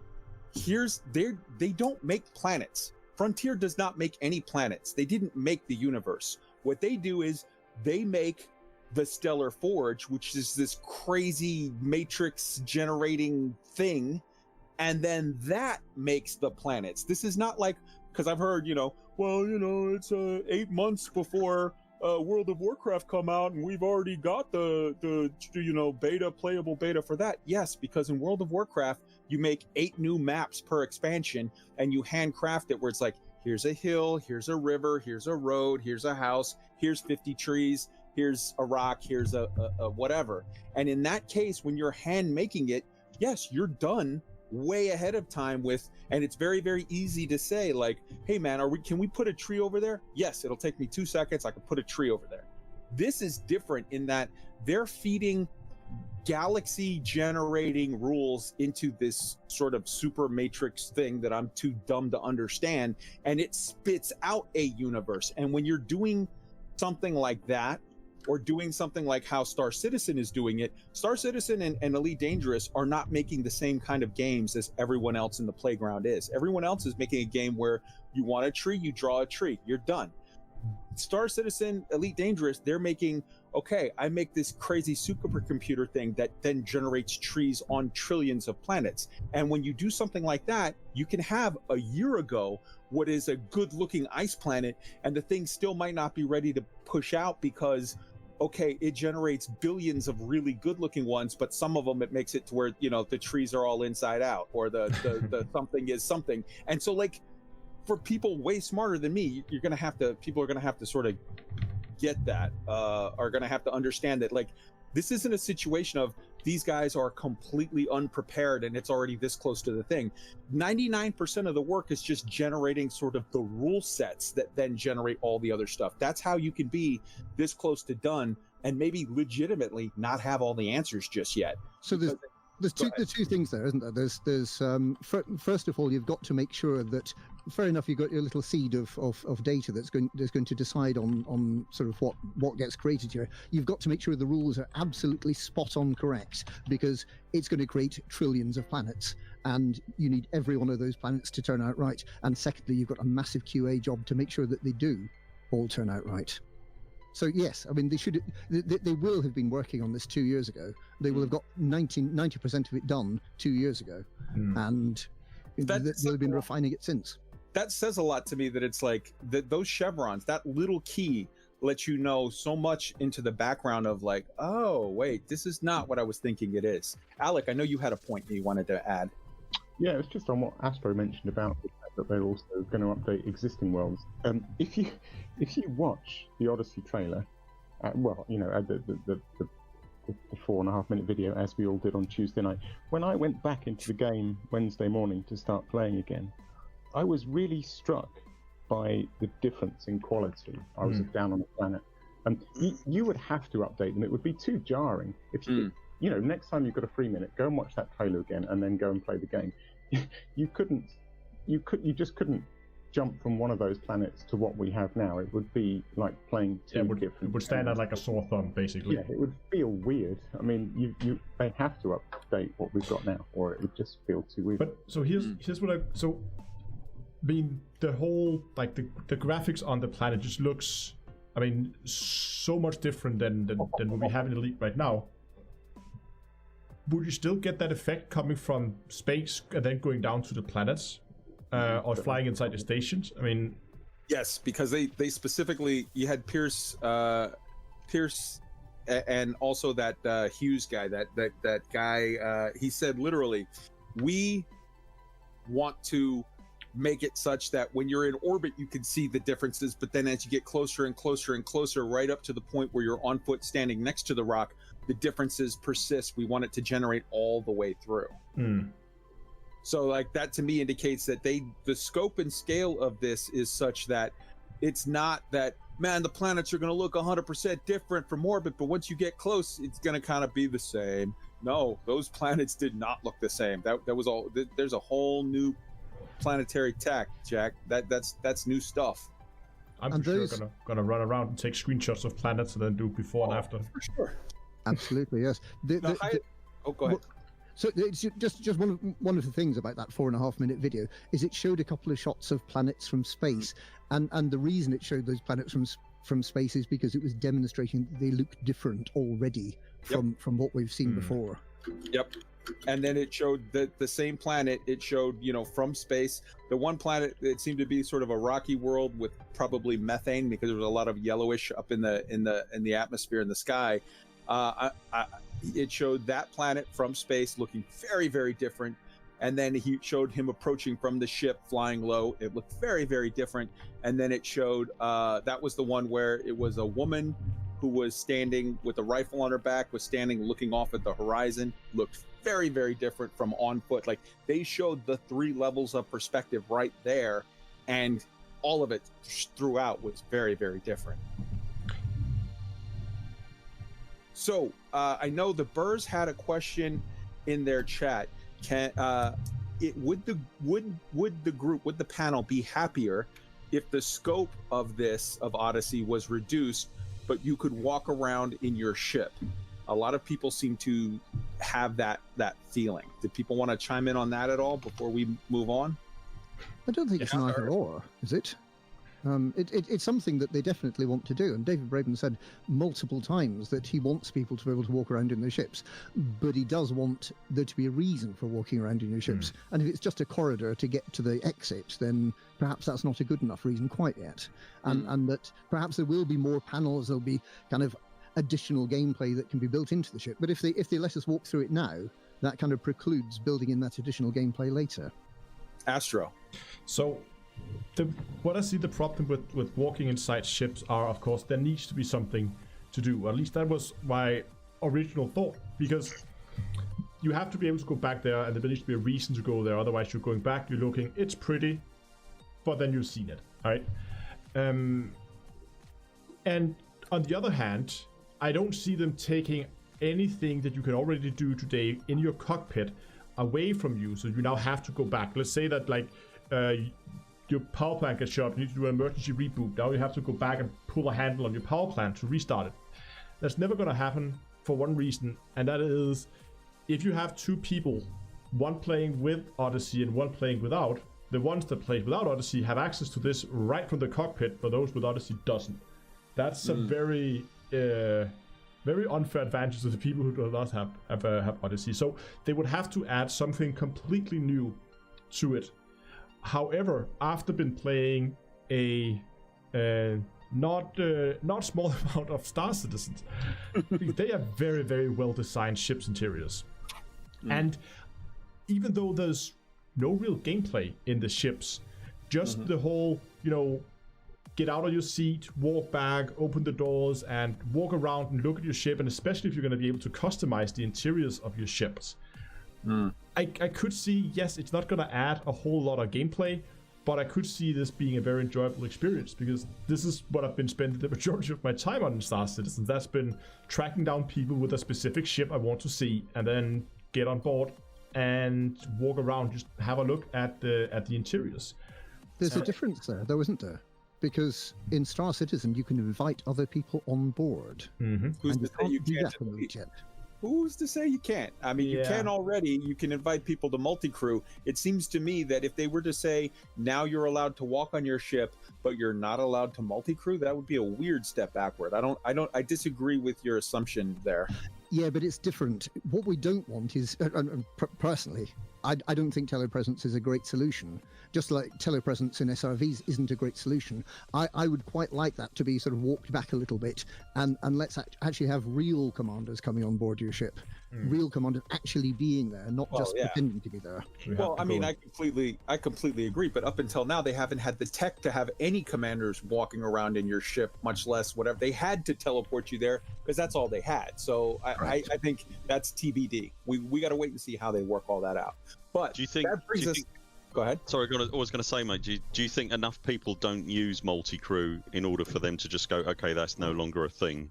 I don't. I think that what we're going to see, and this is a perfect lead into the next question, the next section, because I very strongly suspect that multi-crew and wing and a lot of the instancing issues are things that they have also worked on in this, and that are things that I suspect or question are coming. I think. Oh God, please. So let's start. So that the actual framing of the next question is, what do we know? And now, what do we suspect or wonder about? What questions do we have based on the information thus far released on Odyssey?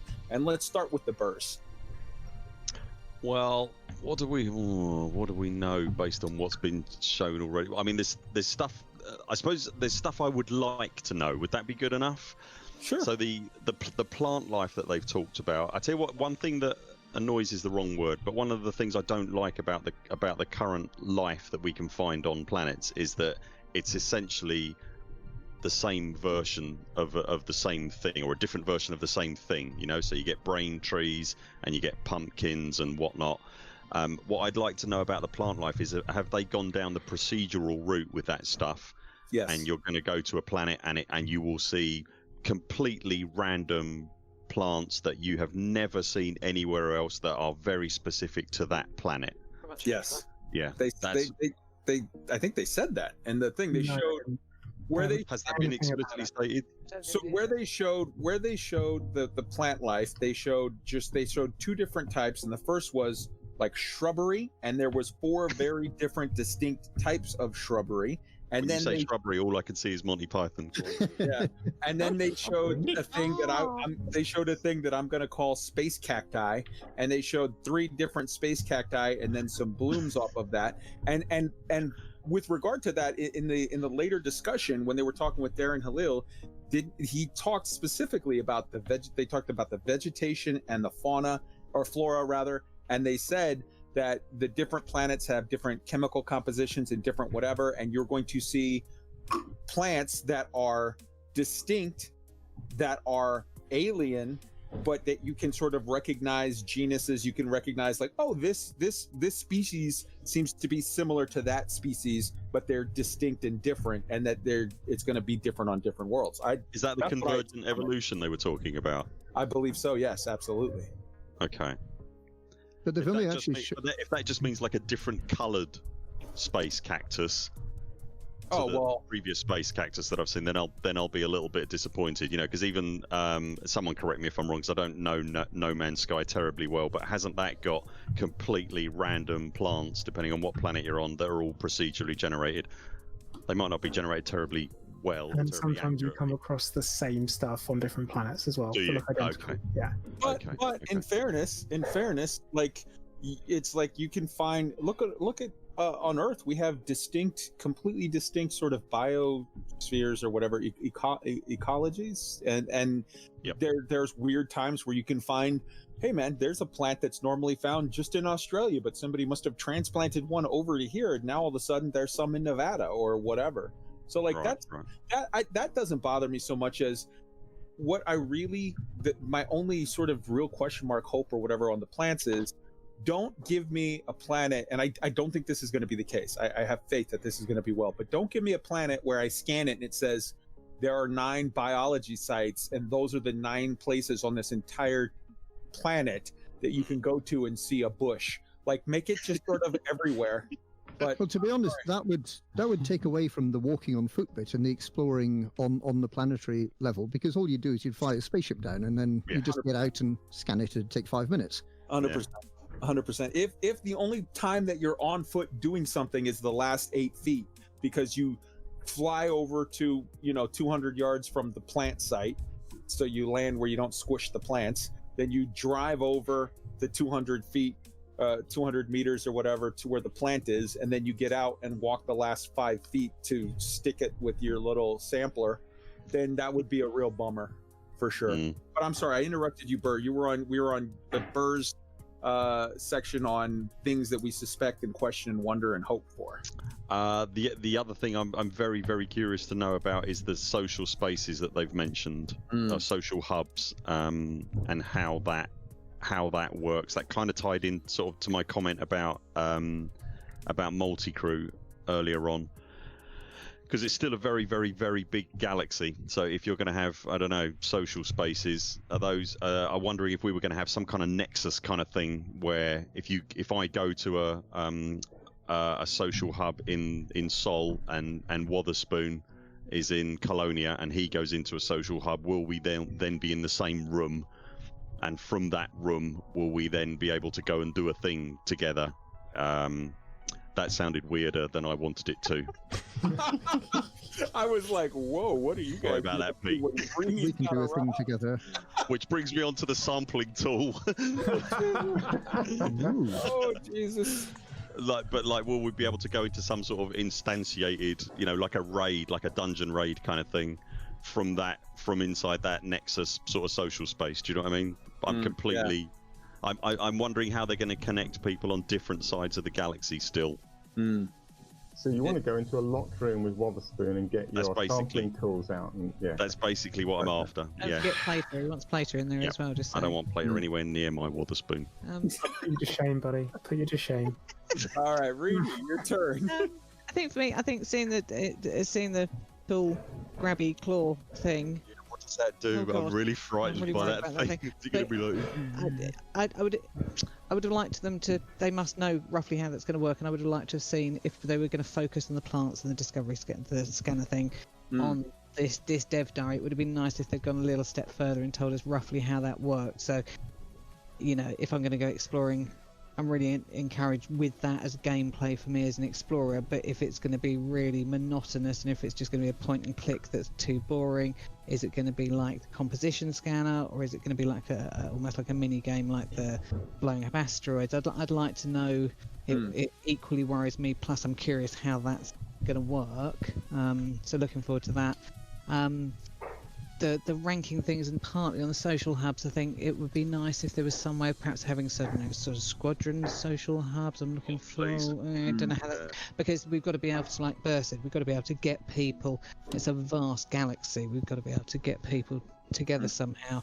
But then maybe if with the ranking, if there's going to be more ranks, like we've got the exobiologist, we're going to get a combat one, something like.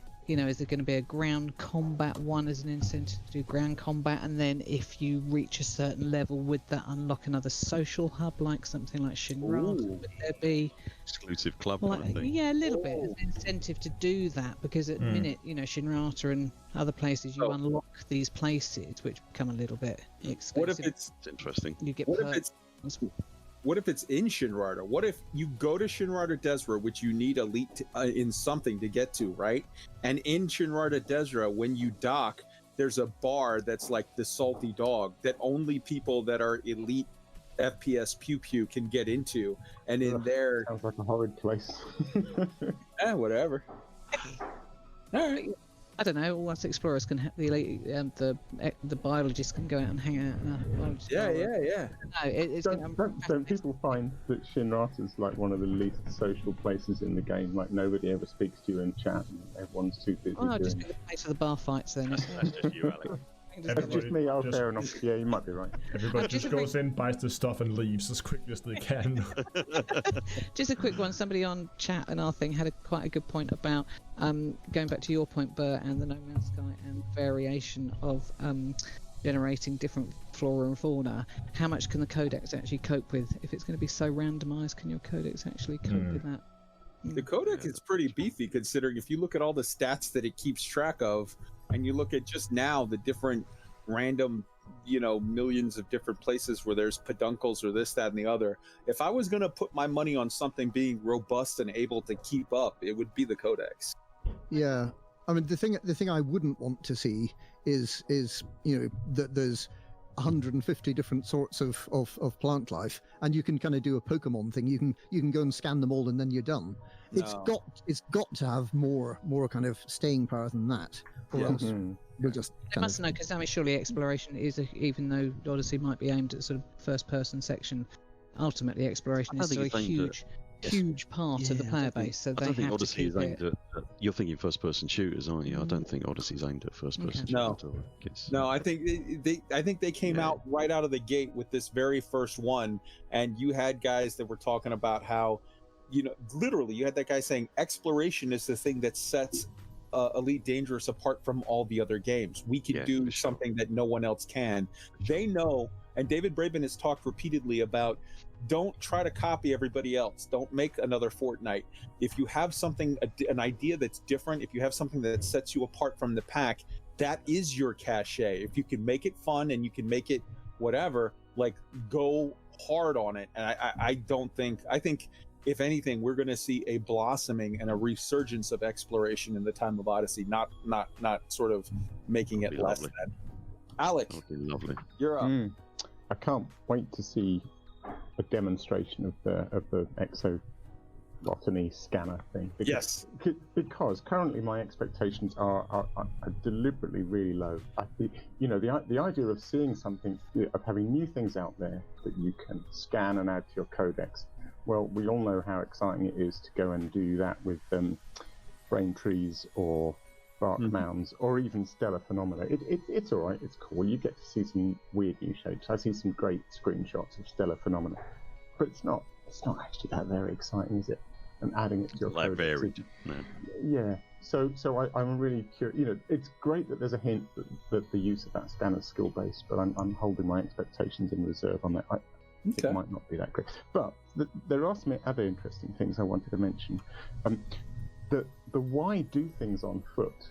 I can't wait to see some demonstration of that. It's a really good question. Like, why not just fly? You know, land your Cobra next to the plant. What's the incentive to actually maybe walk a mile on foot? Can't wait to see if they've come up with a reason for people to actually do things on foot. I see a lot of walking around here or there on foot, but I don't think there's going to be a lot of I'm walking miles on foot. I think that's going to be, unless you're talking about cave-based type stuff or maybe small areas that you can't get a vehicle in. Well, I mean, walking around the planet. I mean, yeah, well, that's we all know that there's going to be, like, within a week, there's going to be someone who did their first marathon in Elite. Basically, yeah, there is. Yeah, I was thinking it was going to be ALEC. It was going to be the probably will. I circled Tamesh 2 on foot. we really want to yeet ALEC into space.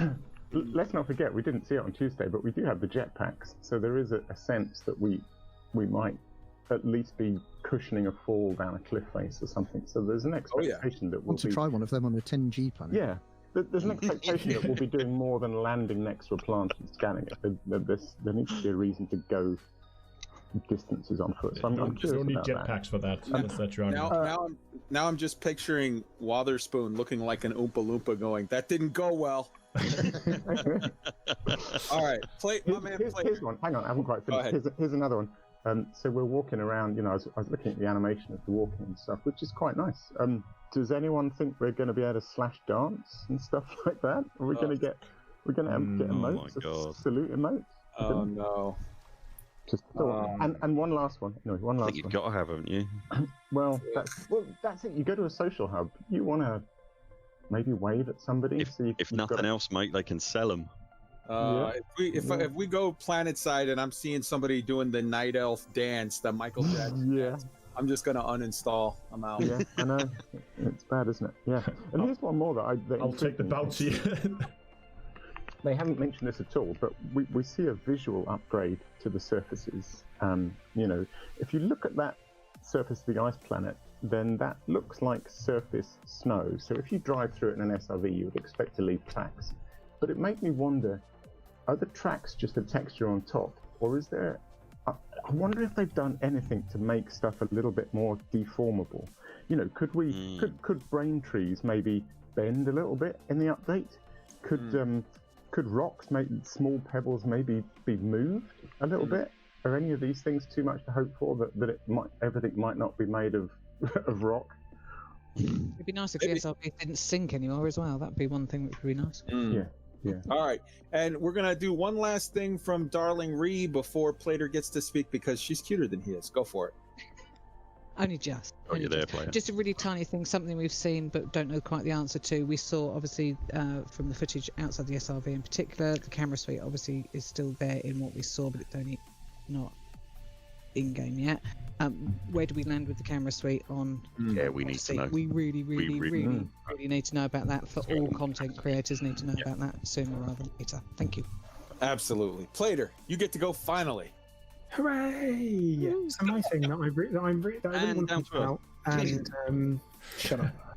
And like no matter how we've spoken about all the individual features, my thing is how it all ties together. So we do think about transition from chair to feet, or from chair to SRV to feet, or do we go from chair to feet to SRV? Are you going to tell me that if I get out from a planet, I get out in my SRV, and then I'm like, oh, you know what? It's got a flat. I can't bother to change the time. I'm just going to jump on my ship. Can I leave the SRV behind, or do I have to go back the same path? And then I'm very interested in how the change of controls is going to work as well, because I don't see me playing a first-person shooter part of the game with a HOTAS. And when I play on my HOTAS, I have it in line with my elbows in front of me on my desk. But that's when I play a first-person shooter, I have my mouse in the place where the stick is. So it's going to be a bit of a pain, I guess. But hard to imagine. And there are some people that have built themselves sim rigs, and they sit in it. They've got their screens in front of them. They've got everything there, and they don't play first-person shooters as such. So it's going to be interesting to see how. Obviously, that's their choice. I think obviously that's their problem. Well, it kind of is. But as the game evolves, I guess they don't engage in that gameplay as much, which is fine. Maybe. But it's that I wonder how that's going to work. How the control system's going to work. Is it going to still be control lot and space to get into the camera suite, or I know I stand a very good chance of crouching, dodging, and jumping at the same time. You never know, and accidentally opening the camera suite in the middle of combat with someone. It's like those kind of things where I'm interested to see how smooth the process is going to be for the gameplay, because I don't want it to be like you open a menu, now you're on your feet. You open a menu, now you're on your SRV. You open a menu, you get back into your SRV, kind of thing. That's a lot of my thoughts around that. Is what's that going to be like? How's that process going to be? Is it going to be smooth? Will Frontier move away from this menu-based interaction that they have at the moment?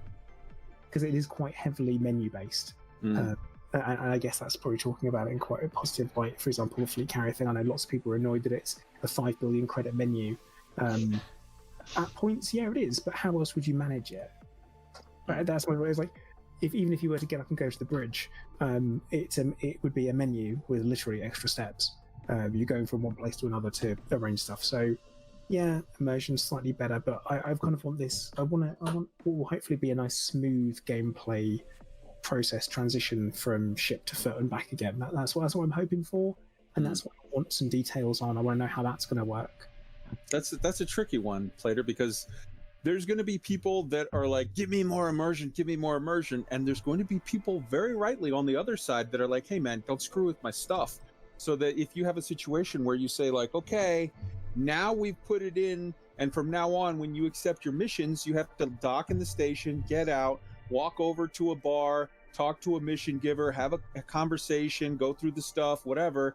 And there's going to be people that will be like, yo man, I just wanted to turn this in, grab 2 more planetary scans and head back out. I wanted it on the menu. And there's going to be the people that are like, I want the option to go have a whole RP conversation with, Mr. McNugget, the leader of the faction of whatever and planet XYZ. And like, I think, yeah, that there's questions there where they have to watch out. They're walking a tightrope, and there's missteps on both sides. And I think that maybe the best answer that you hope for is that they give the RP babies their loop, and they give the quick efficiency babies their loop, and then everybody is more or less happy with, okay, I got an option. I don't know. I mean, I think the most important thing to be protected in any game, in any update, any patch, is fun. That is the most important part of any computer game. We play them to have fun. I don't play them for self-punishment. People that play Dark Souls obviously do it for self-punishment. But I think a game should be fun. It should be enjoyable, and you should want to play more of it. Like, it should be that you stop playing it. Oh, I wish I had more time. Yeah, that's always the way I see it. Is that time should be the only limiting factor of what makes you want to play a computer game or enables you to play a computer game. It shouldn't be necessarily accessibility. So, if there's a feature, for example, in a game that causes migraines, can trigger audiovisual migraines in people, they exist. They are a thing. They happen. Maybe that shouldn't be in the game. Same way that if you're playing the game, and this kind of brings to something someone mentioned in my chat earlier, is that there should really, ideally, be a colorblind mode. And this is obviously a very different thing to talk about, but that can limit people, because if you're looking at something all the time trying to work out what fucking color something is, you're going to have some kind of brain fatigue in there. My dad's colorblind. He tells me that he paints model soldiers. He says sometimes he's not entirely sure if he's painting them brown or if they're red or if they're green. He doesn't really know the color sometimes, and that's when he knows he has to stop. But that's tiring and gives you a bit of a headache. I think there does need to be some real gameplay protection, and that needs to be considered more than anything. I'm actually colorblind, so yeah, I totally get that thing that you're talking about there. That's All right, Wotherspoon, your thoughts on what we are hoping for, what we question, what we wonder about. Well, I think that Odyssey is going to attempt to deliver something for everyone. We've already seen a little bit about exploration and how that's going to work, and that there's new things to scan. There's going to be combat. We already have a pretty good idea that there's going to be Thargoids. There's going to be probably some sort of shooting or hand-to-hand combat. We don't really know exactly what that's going to be like yet. How do we find the Thargoids? I hope that's going to be a more interesting, engaging game rather than there's an ISS, a signal source, and you just sort of say, "Oh, look, there's a signal source on the ground. There'll be some Thargoids there." I hope there's a bit more to it than that. Infiltrating surface bases, that would be something that would be quite exciting. Get out of your scarab and actually go and do stuff. That's combat. Mining. Will there be mining? Will there be surface-based prospecting and mining for materials and cargo? Will be. Yeah, I hope so. New materials for Odyssey, almost certainly, and probably a new economy as well, for that matter. For trading and smuggling, what we're going to do? Will we have to do, as you were discussing earlier, will we have to do on-foot collect and deliver missions? Will we need to actually go and find a particular person inside the base? Which in itself could be interesting, because it could be defended. It could be that there's people out to get you who are going to be chasing you through the base. Will we be able to go? Well, we will be able to go inside some bases, but probably not all of them. That might just be the social hubs. Something that Commander Beetlejude was talking to me about earlier was for black market and smuggling missions. It would be absolutely great. It'd be much more immersive if you really do need to go and find somebody, find a specific contact, evade the surveillance, and develop a reputation with the crime syndicate, and get harder, more challenging missions as you develop your reputation with them, chaining off the first one, perhaps make it into more of a story, and so that's all the profession stuff. Then there's other stuff. I mean, we haven't really got the faintest idea of what happens when you die. You get shot in real life, you die. You get shot in this game. What do you have? Vitadine nanomeds to bring you back to life again? There's going to be some sort of resurrection system, clearly. We're going to be seeing NPC SRVs. We're going to be seeing NPCs on foot, I would imagine. And of course there'll be new surface vehicles. There'll be, in addition to the core dynamics surface reconnaissance vehicle, the SRV Scarab, there must be something more to make a richer environment there. There's lots and lots and lots of stuff that we haven't even scratched the surface of yet. Absolutely. Who would have thought when I wrote this question, I put a quarter in both Wotherspoon and ALEC. They're like, all right, we're going to go. We got stuff to talk about. Yeah, no, I 100% agree with you. Astro, you're up. Yes. So what you briefly mentioned it. I'm hoping for caves. I can see caves adding a real challenge and some actual danger to the exploration part. If they make them right, if they make them complicated and convoluted enough that you can actually get lost. I mean, I'm gonna assume that we're gonna have limited oxygen in our suits, so that we can't just run around for hours. We have to make it back to some kind of oxygen source. That could be a ship, that could maybe be the SRV, it could be a base, whatever. And what I really hope for is that this whole spacesuit is not just going to be, there is spacesuit A and spacesuit B, but it's going to be a more like, now when you choose the ship, it should be you choose the spacesuit for whatever task you're trying to solve. So there might be spacesuits with lots of armor, but maybe they only have, I don't know, 20 minutes of oxygen. So you can say, am I gonna go for the armor with maybe less armor but more oxygen, or am I gonna gamble I can make it into that base, shoot up the bad guys, and come back out before my oxygen runs out? Okay, what if I blow your mind here, Astro? What if they give us only 3 types of suit, but those suits have like 6 slots for module? That was the next section. I was like, hopefully they're gonna be you can modify them. They basically have like modular inserts you can put into them. A lot like modules we have on ships. So what I'm essentially hoping for is that spacesuits is essentially just going to be almost like spaceships, that you can build them or maybe even engineer them. That would be awesome. So we can get some builds going regarding that. And yeah, hopefully. Astro, why am I having this image of you crawling around in this cave looking for a guy who turns out to be dead? Yeah. For those who didn't see it, Astro did a stream of him exploring a cave system looking for a guy in Star Citizen, and it was basically that story. Yeah. No, but Caves. No. What they've done in Star Citizens is quite enjoyable with caves. Like, you get in there and there is an actual real chance that if you don't pay attention, because there's no markers in there's no light in there's no this is your way out. The only way I could have a sense of direction was because then you could see which direction my ship was at.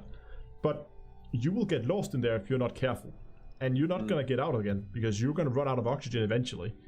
And really cool. It'd make him feel really claustrophobic, wouldn't it? It is really claustrophobic, and I was really scared the first time you walk into a cave like that, because you really know, even though the consequences in the game are minimal, but still, you're really like, I really want to be careful every time you got to an intersection. I looked around. Okay, so there's that weird rock there.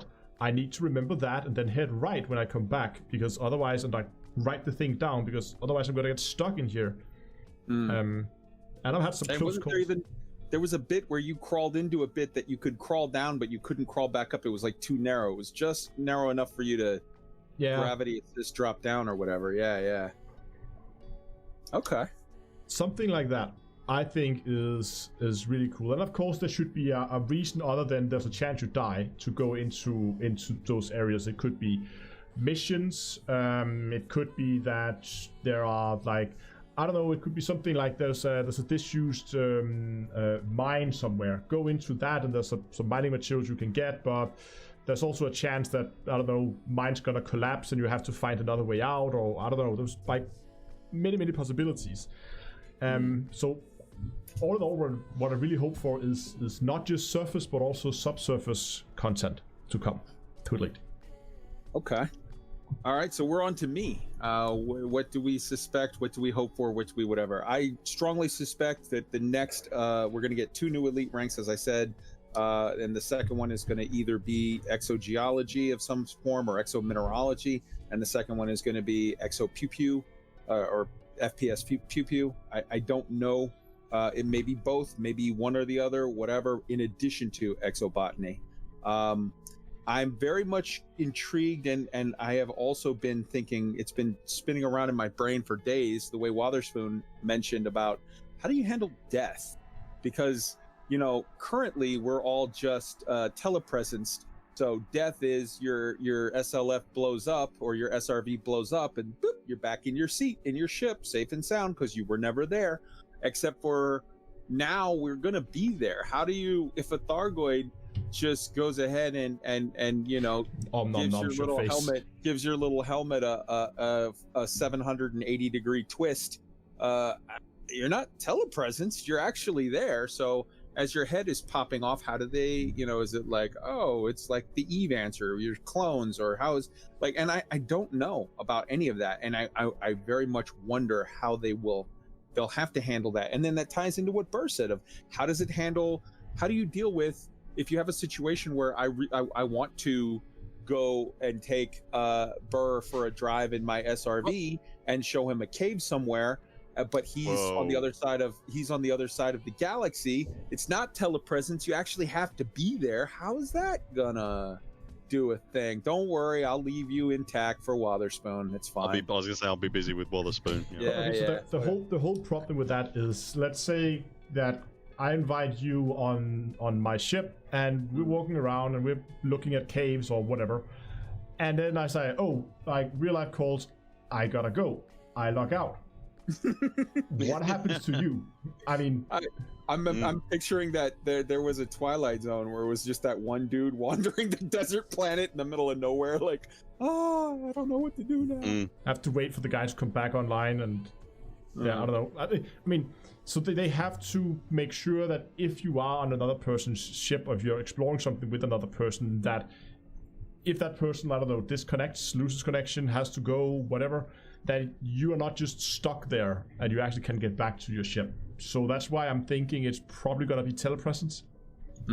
And then the other, that's possible. We'll see. What TBD. The other things that I really, like everyone, we haven't mentioned it yet, but I'm just going to say it quickly and move on. I'm curious about VR for my VR brethren. I am curious about walking in ships and stations for myself because, these are important things, but I think these are things that we have to wait for. I'm curious for the Thargoids in the storyline. I'm very, very, very curious that there's a very real possibility with the changes that have happened recently with the console market that we could, for the first time, see a surprise announcement at some point in Odyssey of, oh, and by the way, you're all going to be in one galaxy now. PlayStation, Xbox, computers, all together. Have fun. Peace out. Mic drop. That's huge for me, and I'm hoping. Yeah. I'm hoping. And then two things that I want to highlight. One, PSYCHE did on her breakdown. I don't know if anybody here on the panel has seen it yet, but if you're listening to this and you're like, oh, this is interesting points, go check out PSYCHE's breakdown of this thing. She put out a little video on the dev thing, and then she said, it's weird to me that they keep saying that Neil Armstrong moment, that Neil Armstrong moment, that Neil Armstrong moment. What if they're going to do a cheeky little surprise and say, oh, by the way, we unlocked the moon, you can land there now, and have the Neil Armstrong moment where you're standing on our moon looking up at our Earth lit by the sun, and have that just holy crap space nerdgasm moment. Just be really careful not to stand on Neil Armstrong's footprints, okay? No, don't do that. That bit off, wouldn't you? Honestly. You know what? If you're gonna, honestly, too, if they do that, I really, really hope, if you're listening to me, Frontier developers and/or community managers, please, under first footsteps, put Neil Armstrong. Don't make that a thing that's gettable by someone in the game. Make that Neil Armstrong. Awesome. That would be awesome. That would be very cool. And that would, yeah. And then the last thing I want to say, anybody that's listening to this, if you have not seen it, there's a YouTube channel called Space Hero. The guy's name in game is DJ WYLIE, but Space Hero on YouTube. He did a phenomenal video that, at least for my podcast, I'm going to link in the show notes, where he went to all of the planets that were in the developer diary, and you saw them, how they see them. He went to them right now in game, and the difference between looking at a slightly beige volleyball or a slightly pink volleyball, and then what you see there in the developer diary, is so amazing that I think it's easy for us to take for granted just how huge that the change is. And I just would encourage everyone, go check out those two things. Yeah, man. All right. Is there anything else on what we wonder, whatever that people want to sort of hit up before we go on? No? Nope. Okay. The next point was content versus delivery. And this is just a super, super brief one. I'm going to go first. The content of this, honestly, I give a 9.5 out of 10. I think it's amazing. The delivery on this, for the dev diary, I give it a 8.5 out of 10. I thought it was really, really good. For that other stream, I'm going to go ahead and give that a 2 out of 10. Wasn't thrilled. Burs, your thoughts? Yeah, I suppose the if we're going with scores, I'd go with the dev diary was probably a solid 7 or 8 for me.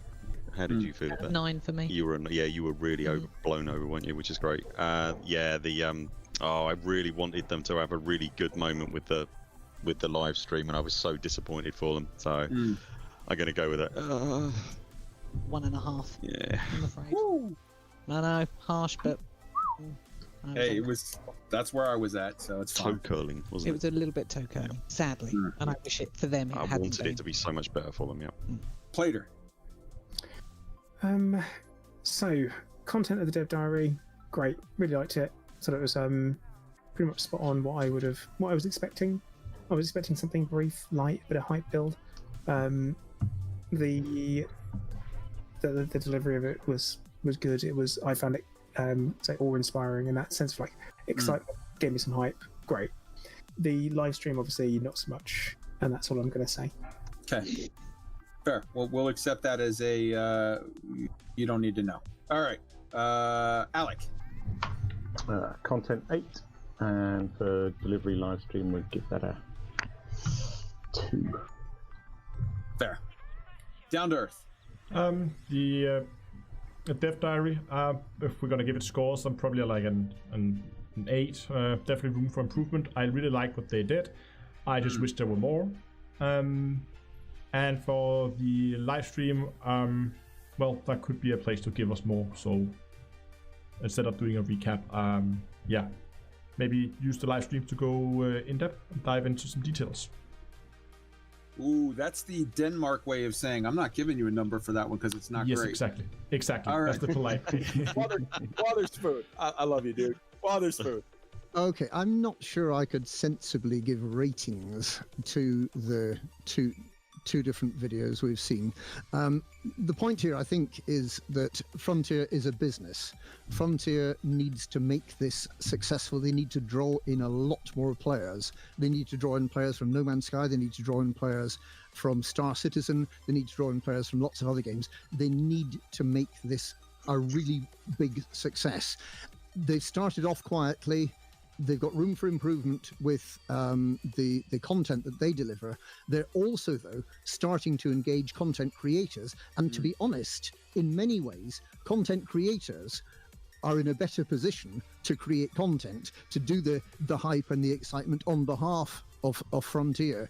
And I do hope that program, which I know is reaching out to people who are Star Citizen streamers, it's reaching out to people who are streamers of other games. I really hope that begins to bring in the audience, to start building the hype and to coalesce around something which will make Odyssey a really big and successful launch for Frontier. Because if they do that, then the game's going to continue getting funding, the game's going to continue to develop. That's what I want to see. Well, I mean, it's no secret. It's no secret that the Buurs, Plater, Down to Earth, myself, there's a group. Oh, you're the Anointed. Yes, I was reading about this in the forums. Yes. Well, look, here's all I want to say about that, though. There is no secret that there are some of us that are working on that program, and I have seen from that program other people coming in from other, like Frontier is doing, I think, very smart moves on how they address people from the outside who can maybe bring in a Star Citizen audience or bring in a No Man's Sky audience or different various other audiences, and without giving any information away that would in any way violate anything or get me in trouble, I will just say this: there are, as you say, this program is a good step, Wotherspoon. This is a good outreach. There are things going on behind the scenes that are, to me, very, very heartening, very, very encouraging, very, very have me very, very excited for what's to come. Excellent. Good to hear.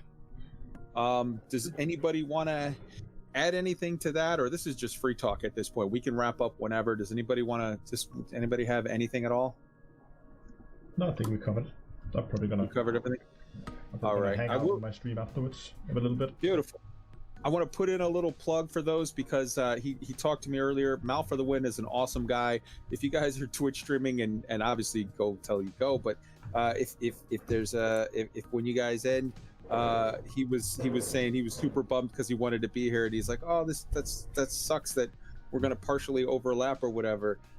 Send him some love if you're going that way after. Yeah, for sure. Check out Psyche's thing with that whole moment, and tell me what do you guys think about that Neil Armstrong moment, real quick. Just really, what do you think about them just doing a cheeky little? Oh, by the way, we unlocked the moon. Go take a look at Earth and be inspired. Right? Isn't that beautiful? I hadn't considered that. Yeah, it's really interesting. And Titan as well, of course, because Titan's locked at the moment, and it should have some massive ice volcanoes, if I remember correctly. That would be quite impressive. Well, we got a little project going on that might be, who knows, we'll see. It's a cool idea, but you can't prop gen it. You've got to handcraft that planet because people will pick it apart if it's not right. So I don't know. It's a big ask. There's enough high-res scans though of that they can throw it into a machine. Yeah, it's possible. Just a question for everyone here as well. How often do you think would be a satisfactory amount of dev diaries coming out? What's your prediction on how many we'll get? One a month. What I would want 3 a day. What I think we'll get and am happy with 1 a month. Yeah, I think so too. Yeah. 4.5 minutes a month. Oh, Later. more. Yeah, I mean, I think we would get 1 a month because there is a lot of work that go into them, and there'll be a lot of work that goes into the live streams as well. The only thing that I can hope for, and I think most of us will hope for, is a increased as it gets closer and closer. The dev diaries become more in depth, more detailed, more content to it, because they will have more that they are ready to show us. Yeah, I honestly think that's where it's going to go as well. I do think I don't see how they can't. As it gets closer, when they start showing gameplay, surely they'll have an hour-long live stream of Odyssey gameplay. You know, I think not just 4.5 minutes, an hour in the game doing something. And people are gonna be. Those I'm looking forward to. And at that point, people are gonna they're gonna take that and they're gonna pick it apart frame by frame for every single little detail. What kind of weirdo would do and we'll that? be here to talk about it. And we are all gonna be here talking about it. so I think honestly, I don't think it's gonna be 4.5 minute long videos for the dev diaries going up and then at the end an hour long. I think we're literally going to sort of see them ramp up in length as this progresses. So I think this month's, the August one, 4.5 minutes long. I think the September one, you might see 10 minutes long. You might see whatever. By the October one, you might see, a 15-minute long or whatever, and so on and so forth. I think. It'll be very interesting. Me personally, I literally cannot wait. Yeah, it's so exciting. I wanted to draw attention to something when I put that last question on there, content versus delivery, just throw a score out. That was not to take a dump on Frontier. That was not me trying to be negative, but I've seen in the community, I've seen on podcasts, in streams, in conversations on Discords, I've seen a lot of people say, well, I was whelmed, or well, I was meh, or this doesn't excite me. And I just wanted to draw a very, very clear distinction for people that there's a difference from having actual valid sort of criticisms over what was maybe a lackluster presentation, while still retaining the opinion that the content itself was very exciting. It was just, you want to separate the two. If I have, the greatest book ever, and you turn it into a really, really crappy movie, you could still say like, hey man, that movie sucks, but the book was good. Go get it. And also, I'd say, like, it's interesting. At this point, we've kind of put we've set a benchmark now, right? So wouldn't it be nice if 8 weeks from now we're sitting here talking again, going, that was a solid 9.9. Yes. And I literally squeed like an 8-year-old girl in a candy store. It's just going to be. I know, and I wholeheartedly believe that we are headed that way. We will see this stuff. It will come. I just really wanted them to make a really big explosion at this point, but that's clearly not their plan. I think Elite needed it, but what the hell do I know? While I agree with you on everything that you said there, I want to change the first bit. Not 8 weeks, 4 weeks, but yes. Okay. in 8 weeks' time, we ought to be thinking about the beta, surely. Yes. It's not that far away. Absolutely. Yeah, actually, you're right. Does everyone consider early 2021? If you're talking about a month, what to you is early 2021? Because to me, I'm just hearing first half. I'm hearing any time up until the end of June. January, it could be. It could be, but go ahead.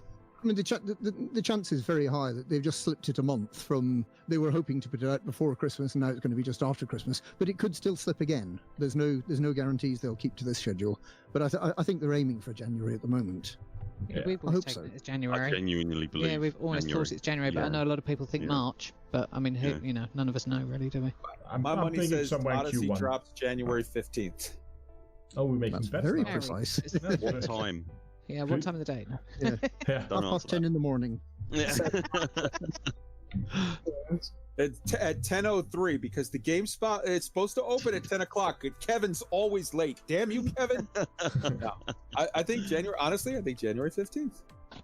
Let's go around the horn. Alec, when do you think it drops? You don't have to give a day. You can give a month, whatever, or you can just say Tuesday.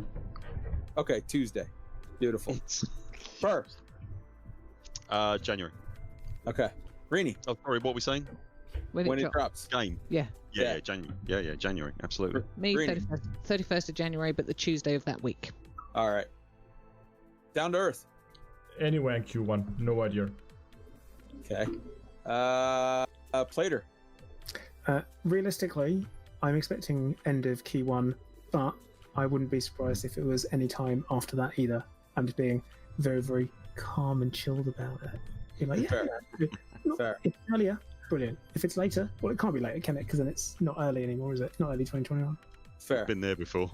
Wotherspoon. Okay, well, the 15th of January is a Friday, so that seems pretty bloody unlikely. I would probably say Tuesday, perhaps 19th or 26th of January is probably what they're aiming for at the moment, but it could easily slip. It's too early to say for sure yet. Sure. All right. Guys, I want to say something. I love you guys, all of you, every one of you, having you guys come together and just be these friends that have this weird, nerdy chat about this weird thing that I love.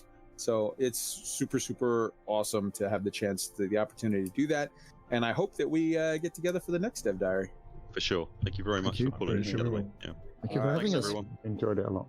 Not you, player. But clearly, Wotherspoon. Clearly, you love Wotherspoon. Oh, And I yes. love you all. Ciao. See you Love later. you too. Bye. Right, everyone.